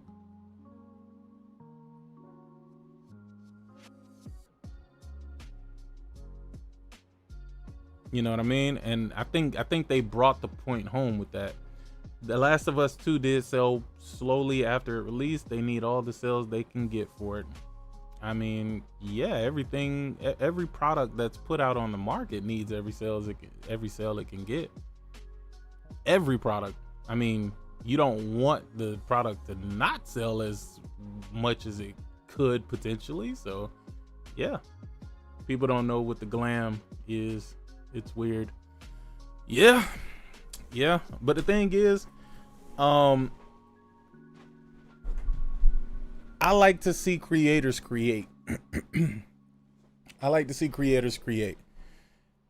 think a lot of people that pass judgment on things, they are not creators.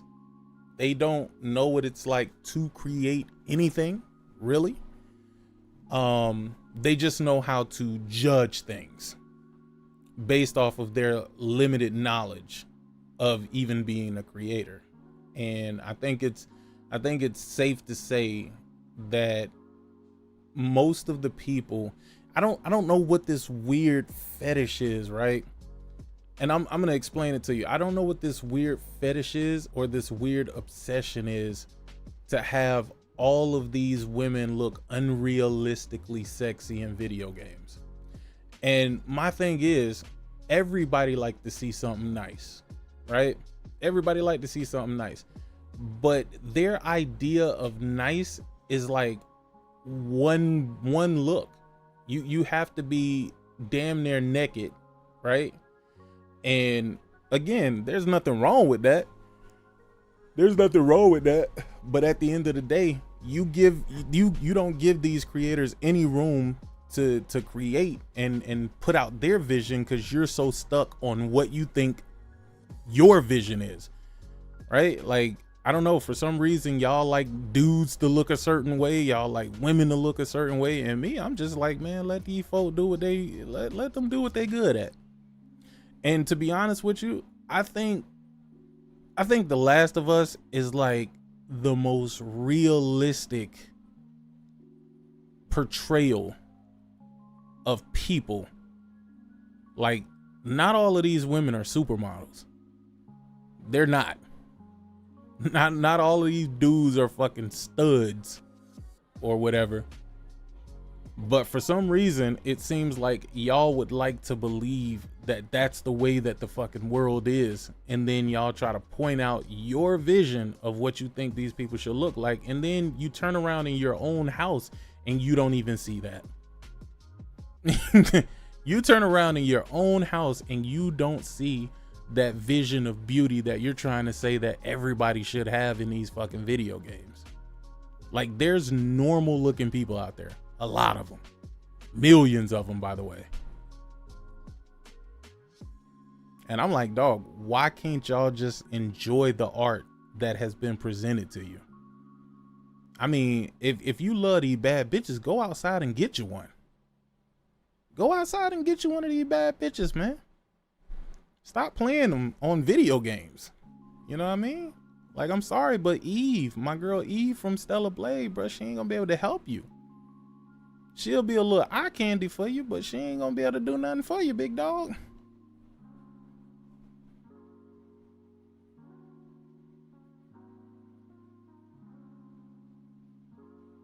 I mean, I'm just saying, bro. Like, it ain't nothing wrong with having a sexy woman out there, bro. Nothing wrong with it at all. But if your idea of beauty is only one way, and you think that all of the video game people that you play with should look this way, something is wrong, bro. Something is absolutely wrong. And I'm like, bro, when you go outside and see real people in your day-to-day life, when you working and all of that shit, is this what you see? I mean, just saying. But I did enjoy The Last of Us. I think there was like a 55% drop in viewership compared to season 1 versus the season finale of season 2. And again, with the way they chopped up this season, I could see why people would lose interest. I really could. And I don't think it has anything to do with Joel as a character dying. I don't think it has anything to do with that. I think it has more to do with how they put this shit together for this season.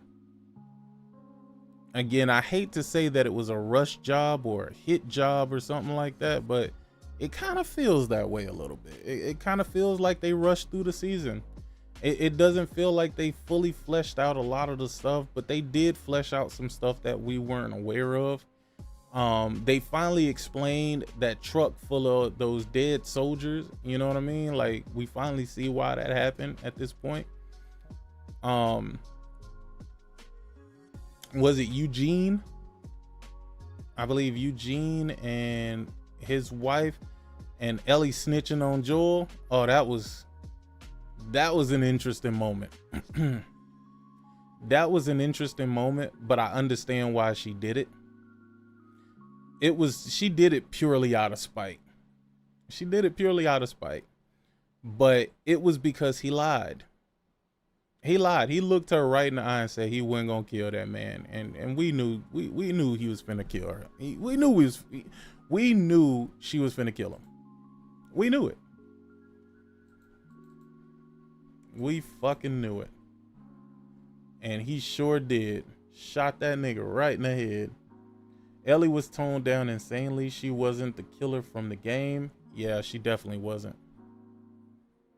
She definitely wasn't. I'm like I said, he should have got characters that look closer to the character on the game. I think it would have done a hell of a lot more. But I guess that doesn't really matter either, because the people who've never played a Last of Us game in their fucking life and probably still not gonna play a Last of Us game, you know, the way Ellie looks wouldn't matter to them. It literally would only matter to people who played the video game. Only to us, for some reason. I miss Sarah. She was entertaining. You're spot on. They overhyped Zelda to snub Horizon, then overhyped Elden Ring to snub Forbidden West. Because technically Horizon was the next big Red Dead 2 level spectacle and only available on PlayStation. Yep, but then they turned around and told the truth when Elden Ring Night Rain came out. Ain't that something? I guess it wasn't nothing else they was looking to have demolished in bad faith. So, I don't know how to feel about this. I'm gonna tell you because I'm all out of fucks to give with shit like this. But EA canceled Black Panther and they shut down the Cliffhanger studio. So here's the thing about that, right? Here's the thing about it, right? We have never played that game. We haven't seen anything from that game. We have no idea where they was in production. We have no idea what the investment was into whatever they did produce. I don't know how to be mad or upset about something that we didn't know about. Like, I don't even know why they released the information that this is what happened. EA could have literally kept this to themselves and nobody would have been the wiser, because I don't even know if this shit was officially announced. I don't know if it was officially announced. I don't know if it was officially announced, but yeah, apparently it's canceled and the studio is closed. But for some reason that is not a big deal. Apparently, I just think nobody gives a fuck, to be honest with you. Canceled games and studio closures are killing me. You know what it is?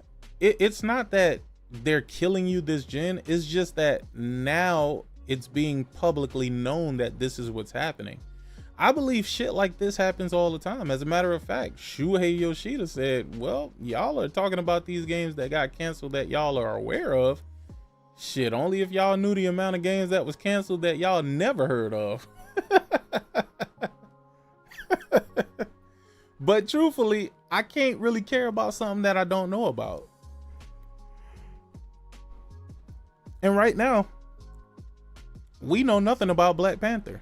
We don't know what stage it was in. We don't know what kind of quality they were putting out. We don't know what type of game it was. It could have been a fucking top-down Black Panther, similar to the way they did like Marvel Ultimate Alliance and shit like that. Like, we just don't know.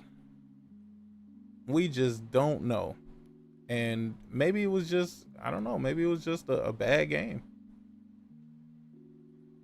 Maybe it was just a bad game. I don't know.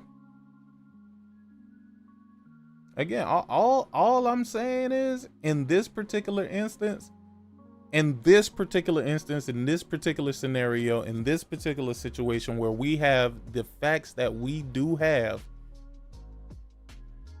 I don't know how to feel about it. I have no clue of how to feel about it. And it's only because we don't know anything about it. So I don't feel anyway. They canceled it. It's gone. All right. Well, we know, and I guess it's time to move on. I guess it is time to move on. Claire Obscure Expedition 33 hits 3.3 million sales in 33 days. You know, I still find it crazy that PlayStation sells like 3 million in like 3 days and it gets called a failure, and then this game comes along and does 3 million in 33 days and it's considered a success. I am just like, I don't know.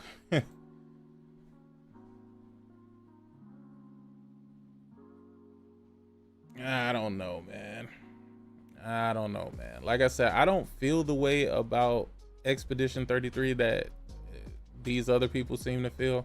You got people posting pictures with them with tears in their eyes and shit like that. I'm like, bruh, what game?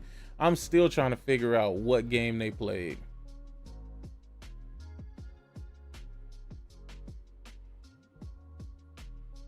Facts. Now we gotta wait until next gen for a game from EA. Tired of arguing with folks about that shit don't make sense. Hey, that's facts, old man gaming. I don't know what to tell you when it comes to Expedition 33. I don't know what the motivation is behind this push, but I know it's not an organic push. It doesn't feel organic. It feels forced. It feels forced. Everybody's telling you that this story is crazy. Again, I don't know what the fuck is happening to me, but the story that I played did not move me in the least. And when I played this game, I didn't play this game while listening to other shit until like the end game, right? But as I was going through the story, I was literally playing everything fully locked in. And I must say, when people were dying, like Minoko, man, come on. When Minoko died, bro, I'm like, I thought that shit was funny. I laughed. I thought that shit, I laughed at that shit, dog. When Gustav died, I was like, damn, we finally got this nigga up out of here. I was like, we finally got this nigga up out of here. Niggas is like, oh man, it's the end of Act 1 and I'm already crying. I'm like, dog, cut it the fuck out, dog. Please stop. Just stop, bro. Yo. Again, I don't know what the powers is that's behind this game or that's trying to propel this game, but somebody doing somebody a favor, bro.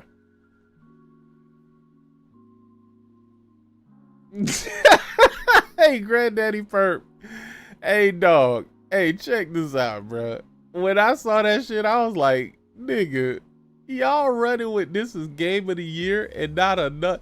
And all these games that's prepared to come out, like, come on, man. Cut this shit the fuck out, dog. Cut it out. Hey, that's a fact, Gory. That's a fact. I'm telling you. That's why I say I feel like I played a different game than other people played, bro. I just didn't feel the way these niggas felt. I didn't. And then when I seen Alicia, right? AKA Mael, and then you had Aline. I mean, come on, bro. When you see the real Mael, bro, and her face was half gone, nigga, I laughed my ass off, bro. Not only that, nigga, she ain't had no fucking voice or nothing, but they understood every word she was trying to say. I was like, man, get the fuck out of here, dog. Get the fuck out of here, man. I was pissed Gustav died because I put too much time in leveling him up. Boy, you wasted your time. You wasted your time, nigga. You wasted all of that time for Verso to become the fucking new Gustav, nigga. Like, fuck out of here. Yo, I don't know, bro. Maybe I'm just getting like to a point in my life, dog, where shit just don't hit me the way that the way that it does, bro. I ain't gonna even lie to you though. Let me tell you what I'm gonna tell y'all what I've been playing, right? So since I watched The Last of Us season 2, right, something in me made me boot the game back up. And this was the first time I think I booted the game up on my Pro. The first time I booted this bitch up on my Pro. When I say this game looks so goddamn good, dog. Oh my God, man. Naughty Dog are fucking magicians, dog. I'm sorry, bro. I don't care how you feel about it. Bro, this game looked so good. The lighting was so fucking amazing. I'm talking about when Ellie was in the bed and old boy, I think it was not Tommy, God damn, what the fuck is the Chinese dude, the Asian dude, man? When that dude was knocking on the fucking door, dog, and they were panning across her, I'm like, dog, this shit looks so fucking real, bro. Like, my mind was blown, nigga. I'm like, damn, this shit is making my OLED melt, nigga. I'm like, oh, no, this shit was making my eyes melt, nigga. Let's change that, nigga. That shit was making my eyes melt. I'm like, dog, this shit looks so amazing, bro. And dog, the gameplay feels smooth as fuck. And again, I have to say this. Digital Foundry, they were saying some fuckery about The Last of Us Part 2. And what I realized is that they did that only to have something negative to say about it. As I'm playing this game, I'm like, I don't even know what the fuck it is that they were talking about, but I think they was talking about something about glitching, or they were saying that it was not glitching, but there was the shit that Unreal be doing, like the Unreal Engine. I think it had some like jitter or some shit like that. And I'm like, where the fuck did they see this at? That's what I was thinking in my mind. I'm like, where did they see, at what part of the game did they see this? And I'm like, dog, the way they portrayed that, the remaster of this game, the way they talk, like, I don't know how any of y'all listen to Digital Foundry for real. I don't know how you do it. They are purposely lying to you. They're purposely trying to mislead you. Like, I don't see how anybody goes to them for facts or any factual information.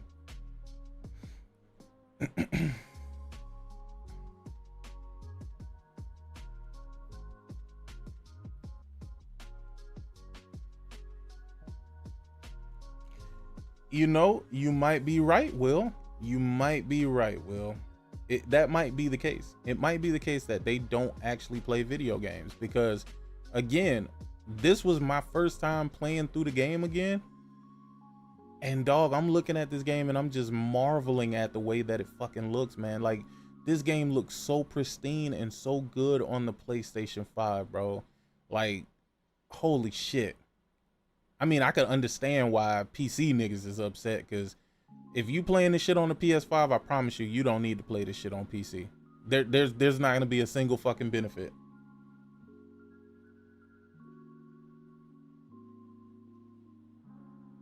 Yeah, Corey, that's what it feels like, bro.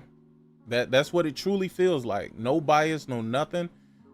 That's truly what it feels like. When it comes to PlayStation, they said that the dude Oliver was talking about the Switch, and keep in mind, they've been comparing everything on the Switch 2 to the PS4, bro.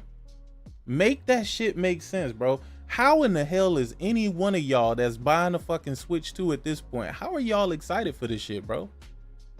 How are y'all excited? That y'all were excited to leave the PS4 for the PS5, but y'all excited to go back to the PS4 from the Switch?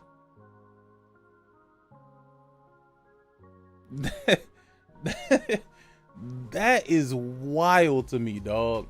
That is wild to me, bro. I'm like, bro, this is some type of nut ass shit where the comparison that you're doing is from the previous gen, not even the current gen.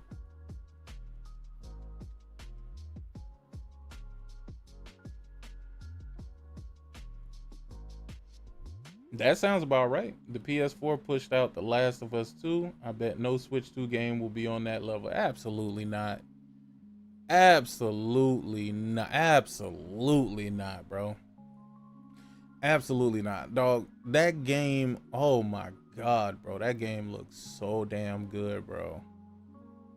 I've been thinking about that shit ever since. I'm like, wow. Just wow, bro.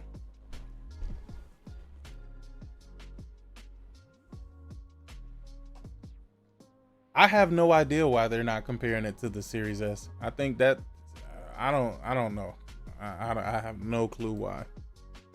Maybe because it's gonna show how fucking whack the Series S has always been. I don't know.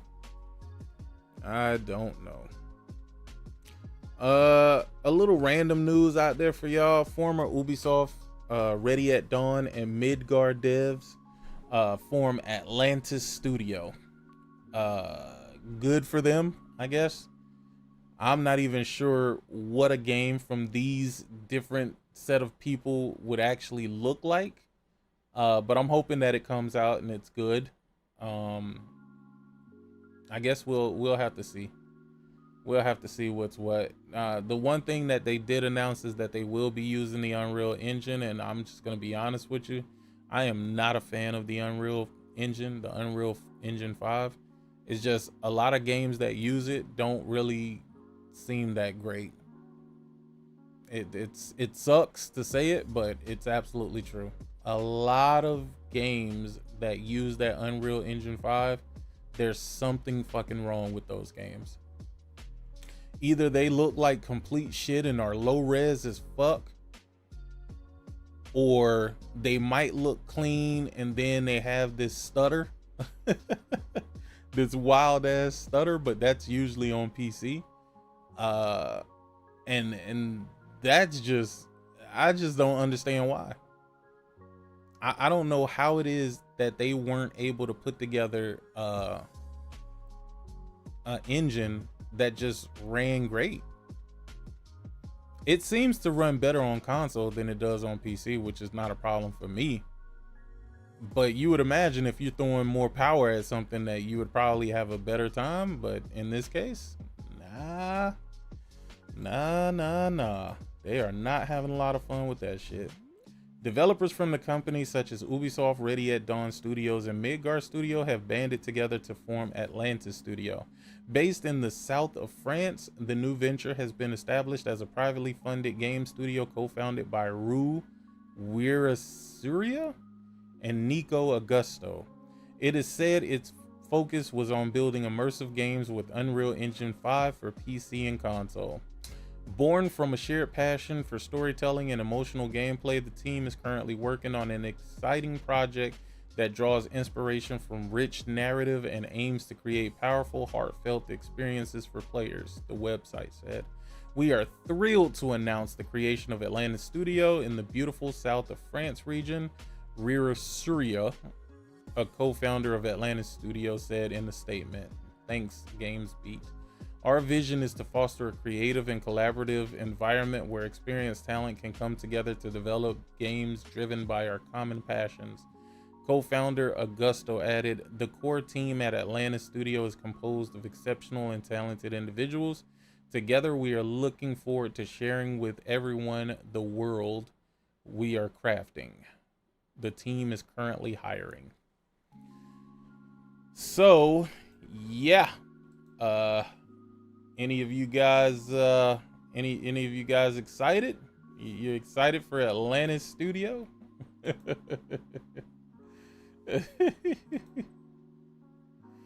Oh man. Okay. Oh man. That was another thing. Nigga. No contract required. Microsoft dropping a Call of Duty PlayStation 5 bundle and not a Series bundle. The bundle is $3.99 for the Slim.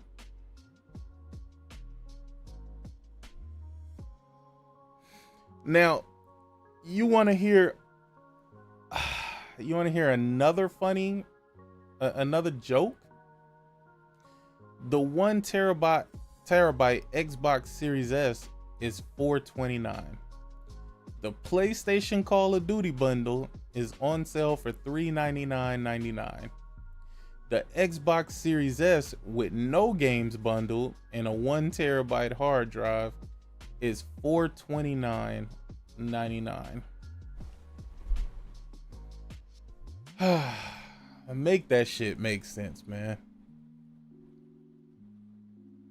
Bro, make it make sense, please. Anybody in the chat, bro, make it make sense, bro. I don't know if y'all will be able to, but please attempt to make this make sense, dog.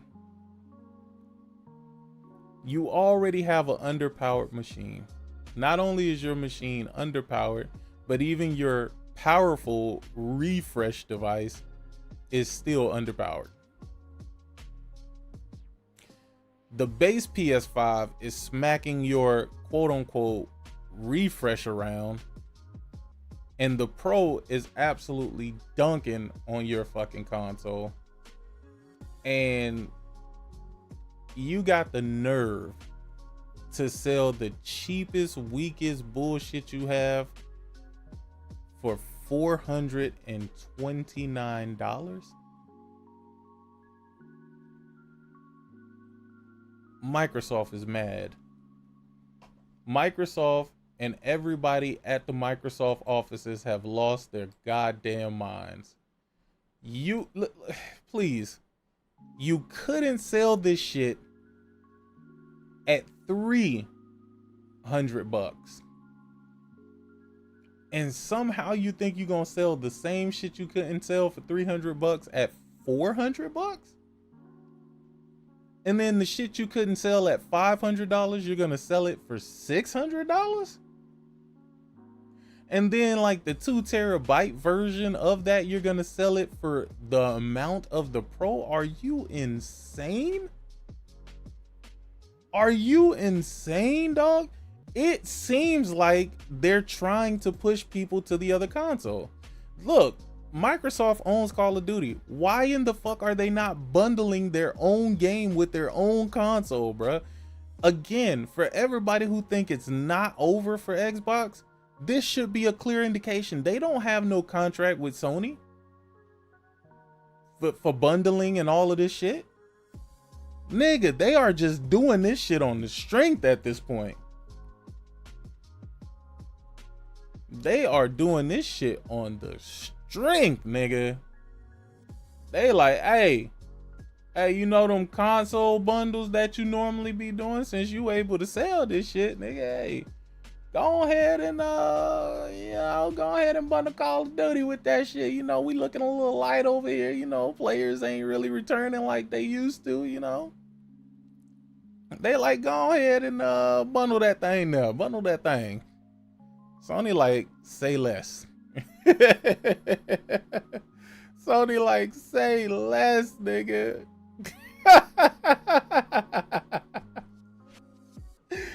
Oh man. Oh boy. Yeah, you're right, Dominic. You are right. Dominic Thornburg, aka Texas Rebel Gamer. You are right, good sir. Well, they are making money by selling it with PlayStation. They would rather make something with PlayStation than nothing with the unsellable Xbox. Yeah. Yeah, man. Ain't no holding the line, bro. Fuck that line, nigga. That line is, we done. Ain't no holding the line, man. Ain't nobody holding no damn line. Seems like it's for tariffs, but none are in effect. Well, that's the excuse that they use it. And keep in mind, with this unpredictable ass president that we have, it's probably a good thing that they did raise the prices, because you don't know whether or not they're gonna establish those tariffs. You know, that nigga wake up on the wrong side of the bed and be like, tariffs, and then he get backlash and be like, well, we're gonna put it on hold for 90 days. We're gonna put it on hold for 90 days. the best deal ever. We're gonna make the best deal only with the best people.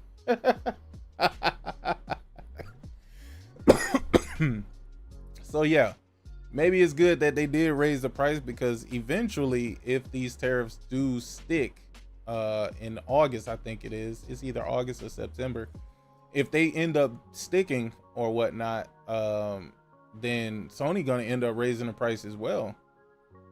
They're gonna end up raising the price. I mean, it's either raise the price or move the production of the product to the US, and with them doing that, that's gonna raise the price anyway.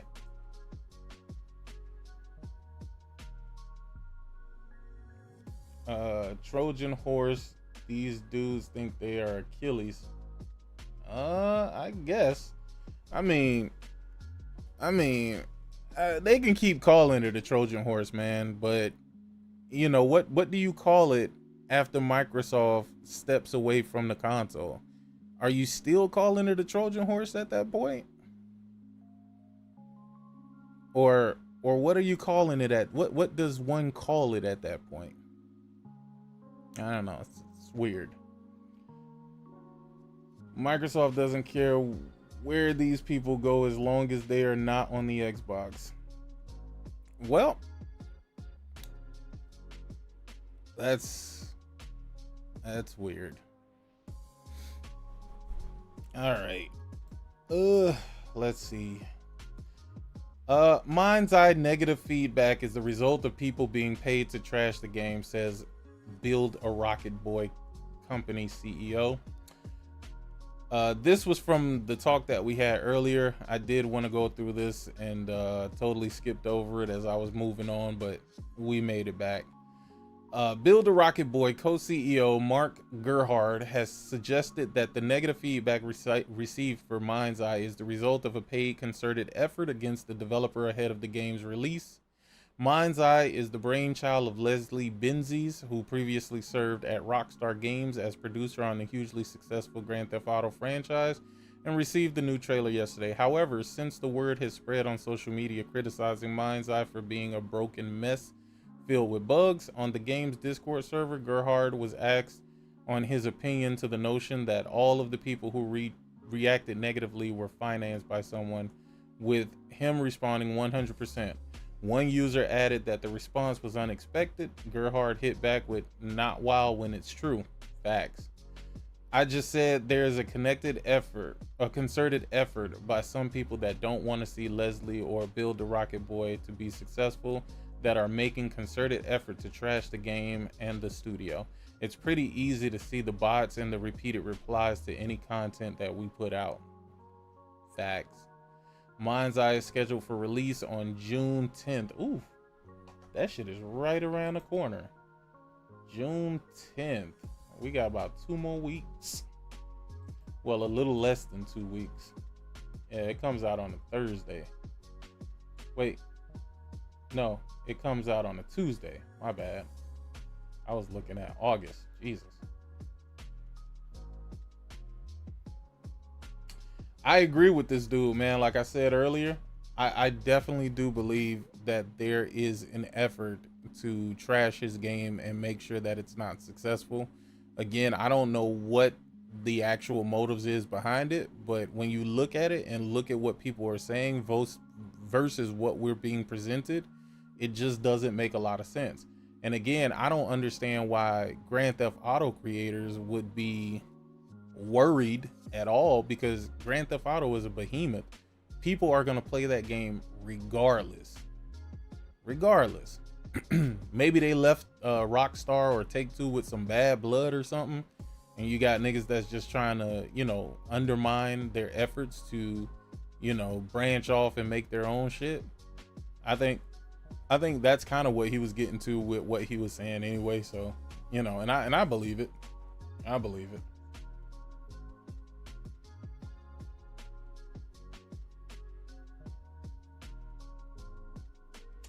Nah, to be honest with you, I don't want no PS6 right now. I'm good with my PS5 Pro, man. I am good with my PS5 Pro, and the PS6 will come out when it's ready to come out, but I don't need that shit right now. Hell, I don't think nobody need it right now. All right.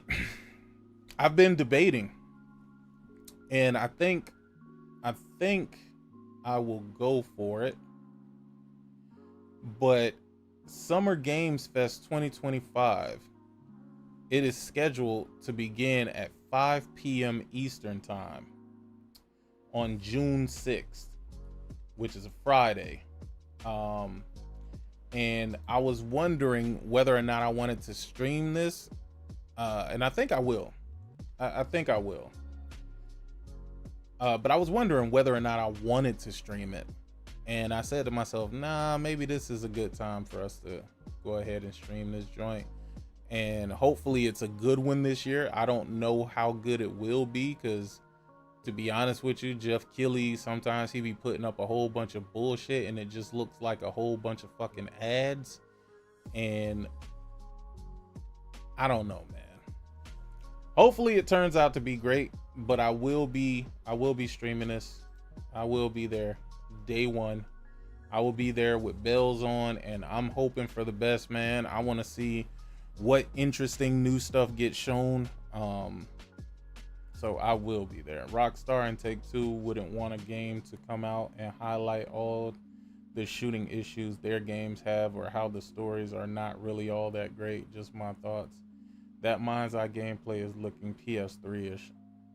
I would ask you what the fuck that means, but I think I'm not. I think I'll stay away from asking you to elaborate. But you just said that the Mindseye gameplay looks PS3-ish. Alright, cool. Mindseye reminds me of the Bourne Conspiracy on PS3. Fire game. To be honest with you, it reminds me of a futuristic GTA, and I think that's the problem that GTA has with it.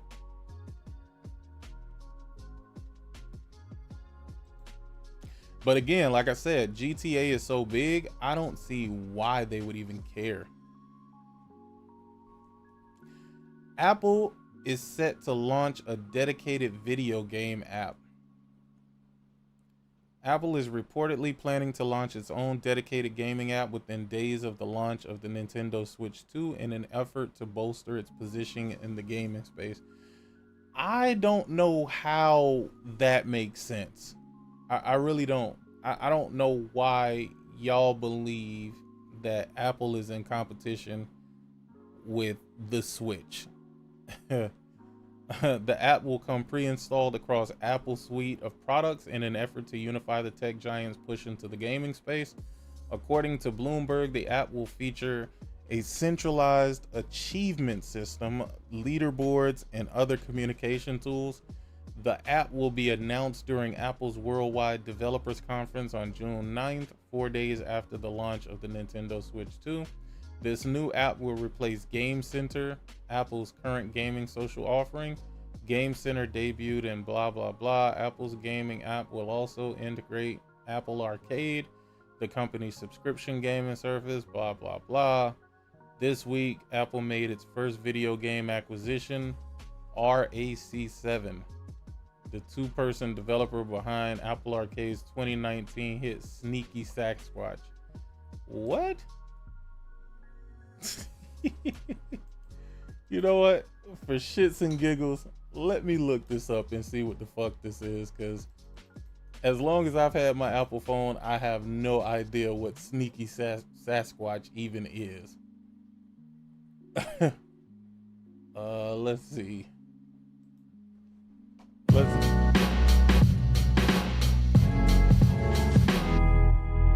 Hello everybody and welcome to the channel. My name is of course Constantine, and today we're going to be checking out this awesome game that is available on Apple Arcade. Now I've been playing this a little bit and I gotta tell you, I'm really enjoying this. This is a really silly game, but today we're just gonna jump inside this and start it from the top again. So let's go. Now we're gonna be playing with this cute little Sasquatch. And I believe that our main goal is to simply find some food and of course work on upgrading our stuff.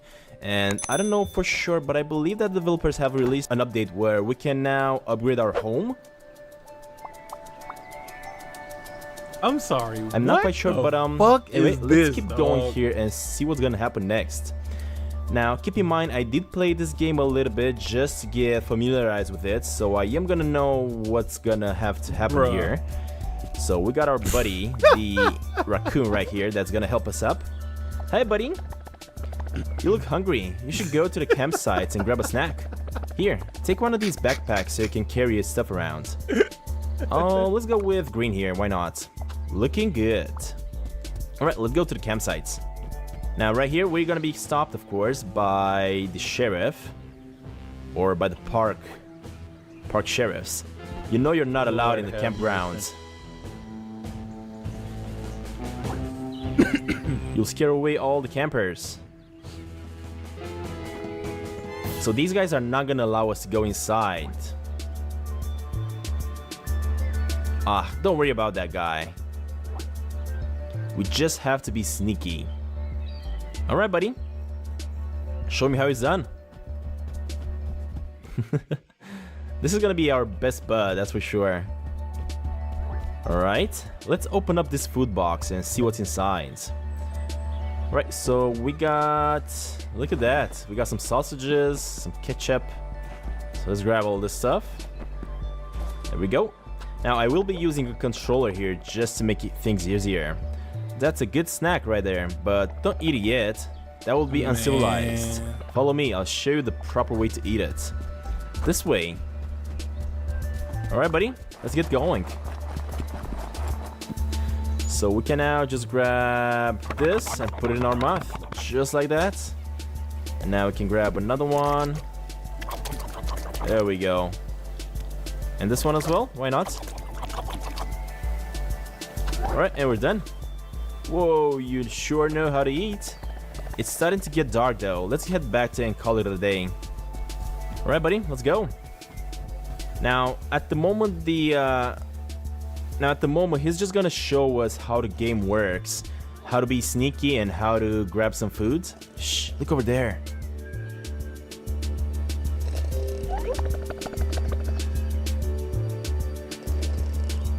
We have to sneak by so he won't hear us. You've got some gigantic footsteps, so you're going to have to tiptoe. If he sees us, we'll be in big trouble, so let's practice. Bruh, what the fuck is going on here, bro?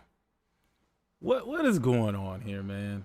So Apple saw this and was like, "Yup, time to buy this studio." Facts. Like, what is this, dog? Like, this is why we can't have nice things, man. This is the real reason why we cannot have nice things, because of shit like this, dog. We can't have nice things because people are playing garbage like this on their phones, man. Oh. Oh god, we gotta pay attention here. No. Bruh. Let's try to go inside here and steal what we can from this guy. Alright, not bad. This guy has quite a lot of stuff. Man. There we go. Oh wow, that dude woke up. But we should be good. Let's just grab all the sausages and everything we can from this guy. Alright, that's enough of this, bro. That is enough of this, man. I can't, bro. Like, I'm sorry, I can't, dog. This is crazy. This is crazy. Nah, this is definitely a Corey game for sure. This is a Corey game for sure. Well, they saw it. Speaking, will continue its partnership with Apple as an internal studio. It is announced to. That's wild.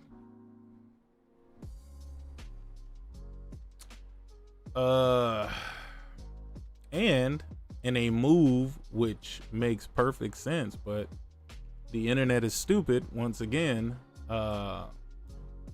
Days of Play is happening. Sony is reducing the cost of their PS5 hardware, accessories, and software. And I don't know, for some reason the internet picked this up and thought that this is a dig at Xbox and Nintendo for raising prices. They're like, oh, while Xbox and Nintendo is hiking prices, PlayStation is taking advantage and lowering the price to sell more consoles. I'm like, dog, I don't think the two have anything to do with each other. It might just be a coincidence, but they do this shit every year. they do this every year, dog. So I don't know why this has become such a big deal, and I think it's only for a short period of time too. Yeah, it's through June 11th. It's due through from May 28th through June 11th. So yeah, it is what it is, man. If you're looking to get that bundle, go pick it up. A lot of the accessories. You know what I think I'm gonna finally buy now?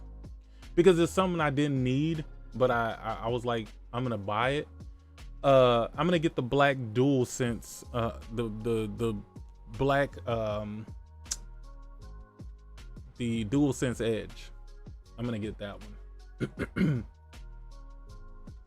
I'm definitely gonna get that.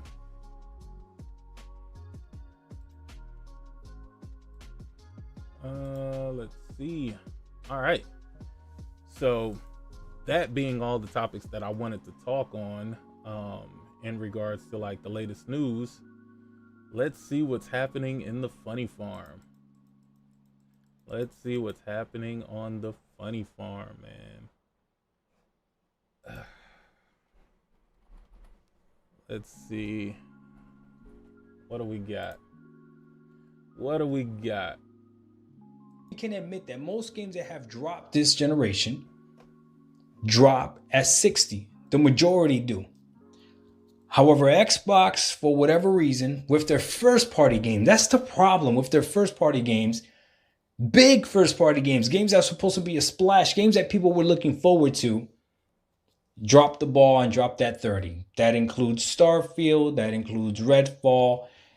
And the one that broke the camel's back for me was Hellblade 2. Hellblade 2, when they said that Hellblade 2 was going to drop at 30, I remember saying to myself, no, I can't do this anymore. And if that is the case, if they actually wait till this game drops on the PS5 to give it a 60 frames per second mode, I don't know how much more disrespect an Xbox gamer can take. But it would still lead to the notion that the best place to play Xbox games, if it's not on PC, is going to be a PS5 Pro, which is... So for me, Hellblade 2 on the PS5 does make me salty. This was the game. What? What?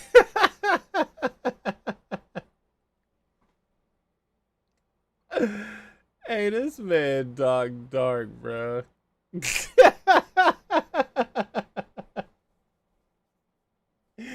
Yo, I don't know what the hell, man.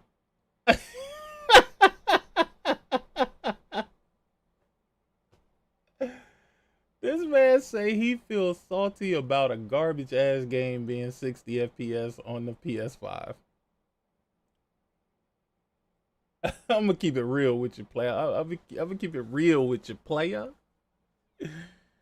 Dog, ain't nobody buying that shit, dog. Ain't nobody buying Hellblade, bro. I'm sorry. It's gonna be one of those things where it might be a slow burn. They might get a few sales over the months, over the years, or whatever. But that's all it's gonna amount to, bruh. I don't know why they're even going as far as putting that shit there, dog. I played that shit on the PC, and good lord, it is a snooze fest, bro. I don't care how they enhance it. It's not going to make the game better. The game is what it is. This is crazy. Game that made me leave the consoles and go to PCs. Game that made me leave the consoles, made me salty. This was the game that made me leave the consoles and go to PCs. This is the game that made me leave consoles and go to the PC. Is that right, big dog? Is that right? They took the very game Microsoft fought the FTC over for 2 years, and now they're slapping it into a discounted bundle to destroy the best value in gaming. Clown of a console. Let's see. What is this? I've seen this, but I can't find this video. Man, I hope I'm not getting sick. I thought I just had a dry throat, nigga, but now I feel like it's turning into a cough. That's not good. Let me see if I can find this video. This is apparently a video that released by PlayStation, but I did not see it. Let me see.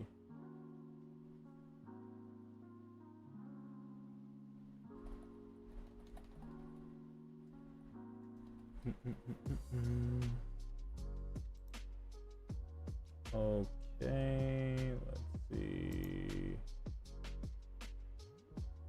Where is the video? Oh, it is here. It's only 31 seconds. Some say you can't have it all. Clearly, they've never been here. That's interesting.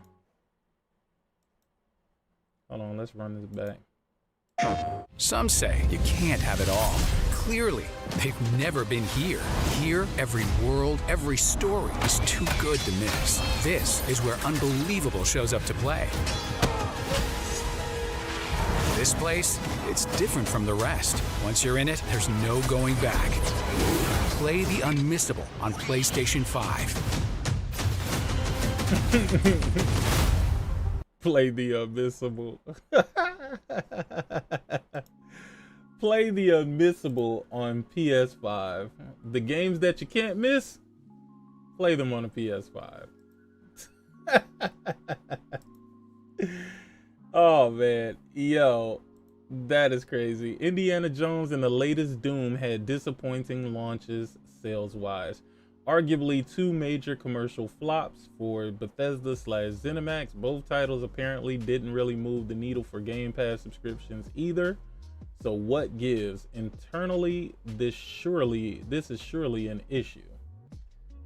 Oh man, that is crazy. That's crazy work. Do y'all know what they're saying about Doom? They're saying that Doom has only sold about 800K. 400K on the PS5. I think like 400K on the I'm sorry, 20K on the Xbox and 20K on the PC.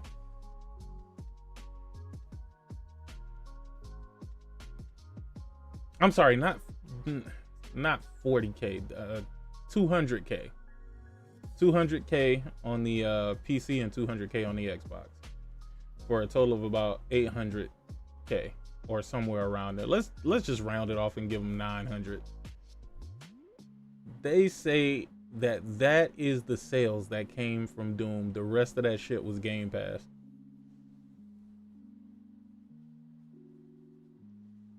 And that, folks, is why you can't hear somebody say, hey, players equal success.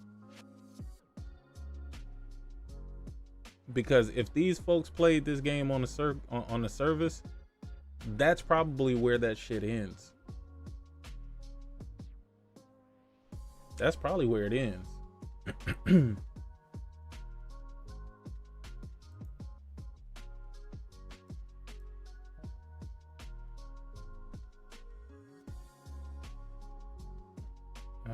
It would feel so bad if Sony raised the prices. It wouldn't feel so bad if Sony raised the prices first. Let me give you a discount first. He still had hope. Ugh.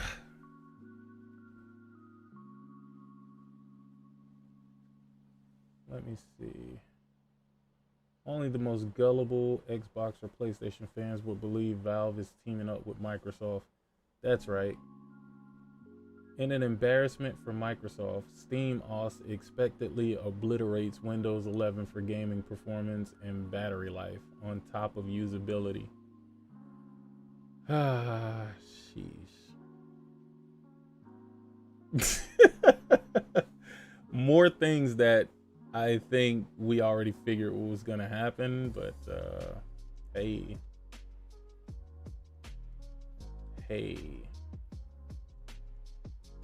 Oh, what is this? Shouldn't. Hellblade goes to PlayStation. Vindicated. Vindication. If that's true, then the other stuff that he told me is true. No point going into that, but I will tell you 100% Starfield's next. Who's laughing now? Hellblade goes to PlayStation. Oh man, y'all gotta get y'all folks, man. Y'all gotta get y'all folks. Y'all folks is out here struggling.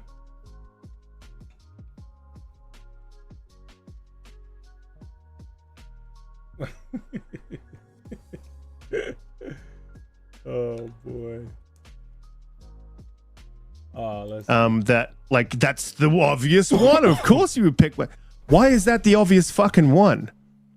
That is not the obvious game that I think would go to PlayStation. And I hope Jez came out. Love Jez. Shout out to you, mate. Jez came out and said that it's not true. And I hope he's right. I hope 110% that he is correct. The reason I dropped it, so what's the why, right? So I've seen a lot of people out there who are believing this, it's just for, because Phil told us that. Phil told us, so we have to believe it. And so I guess this is me cushioning the blow. Also, I guess this is a little bit me. I've been holding this in, knowing this information. I got people out there telling me or making up narratives that I've mistreated women. I don't want this Hellblade port. I think it's a stupid idea. I don't think it should go to PlayStation. It wasn't one of the games that I thought that they would be bringing over. I thought they would bring over a legacy game or something like that next, but apparently that doesn't seem to be the case. Again, I hope I'm wrong, but we'll see. So, let's see. So, how does this make his experience any better or any worse that it's going to PlayStation? Because the way he sounds like he can't even enjoy the game anymore. Which leads me to believe that he never enjoyed the game. He enjoyed the fact that it had some sort of exclusivity. Yo, Corey, you know what's so funny, man? When I said Indiana Jones and Forza, I had absolutely zero clue that those would be the next two games. But somehow, in some weird, twisted way, the universe said, well, that's what we're going to do. It was the oddest thing in the world, because I would have thought that it would have been other games that would have went before Forza Horizon and Indiana Jones.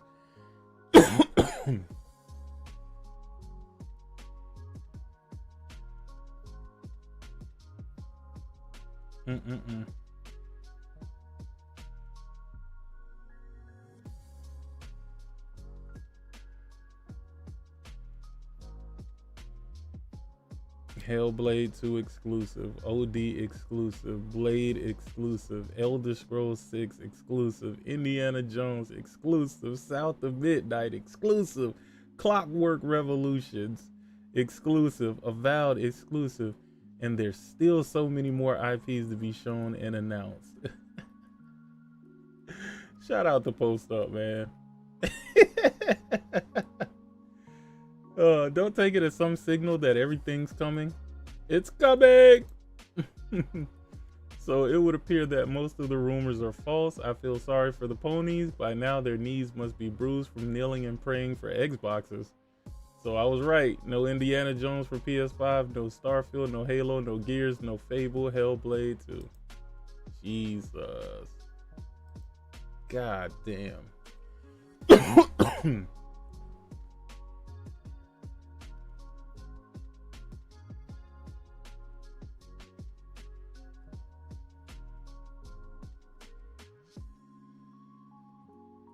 damn, they don't even got no real good clips out there, man. I love it when these guys are like almost in tears as they're trying to convince you that they're these ultimate Xbox fans, and you know, then you find out that they're not.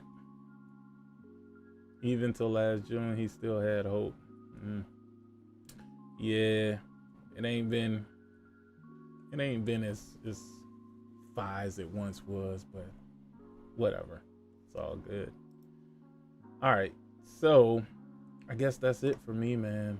I'm about to get out of here, and I'm gonna take me some emergency because I got this itch in my throat, and I feel like I'm gonna be sick, and I don't want to be sick, and now is not a good time to be sick, so I'm not gonna be sick. All right.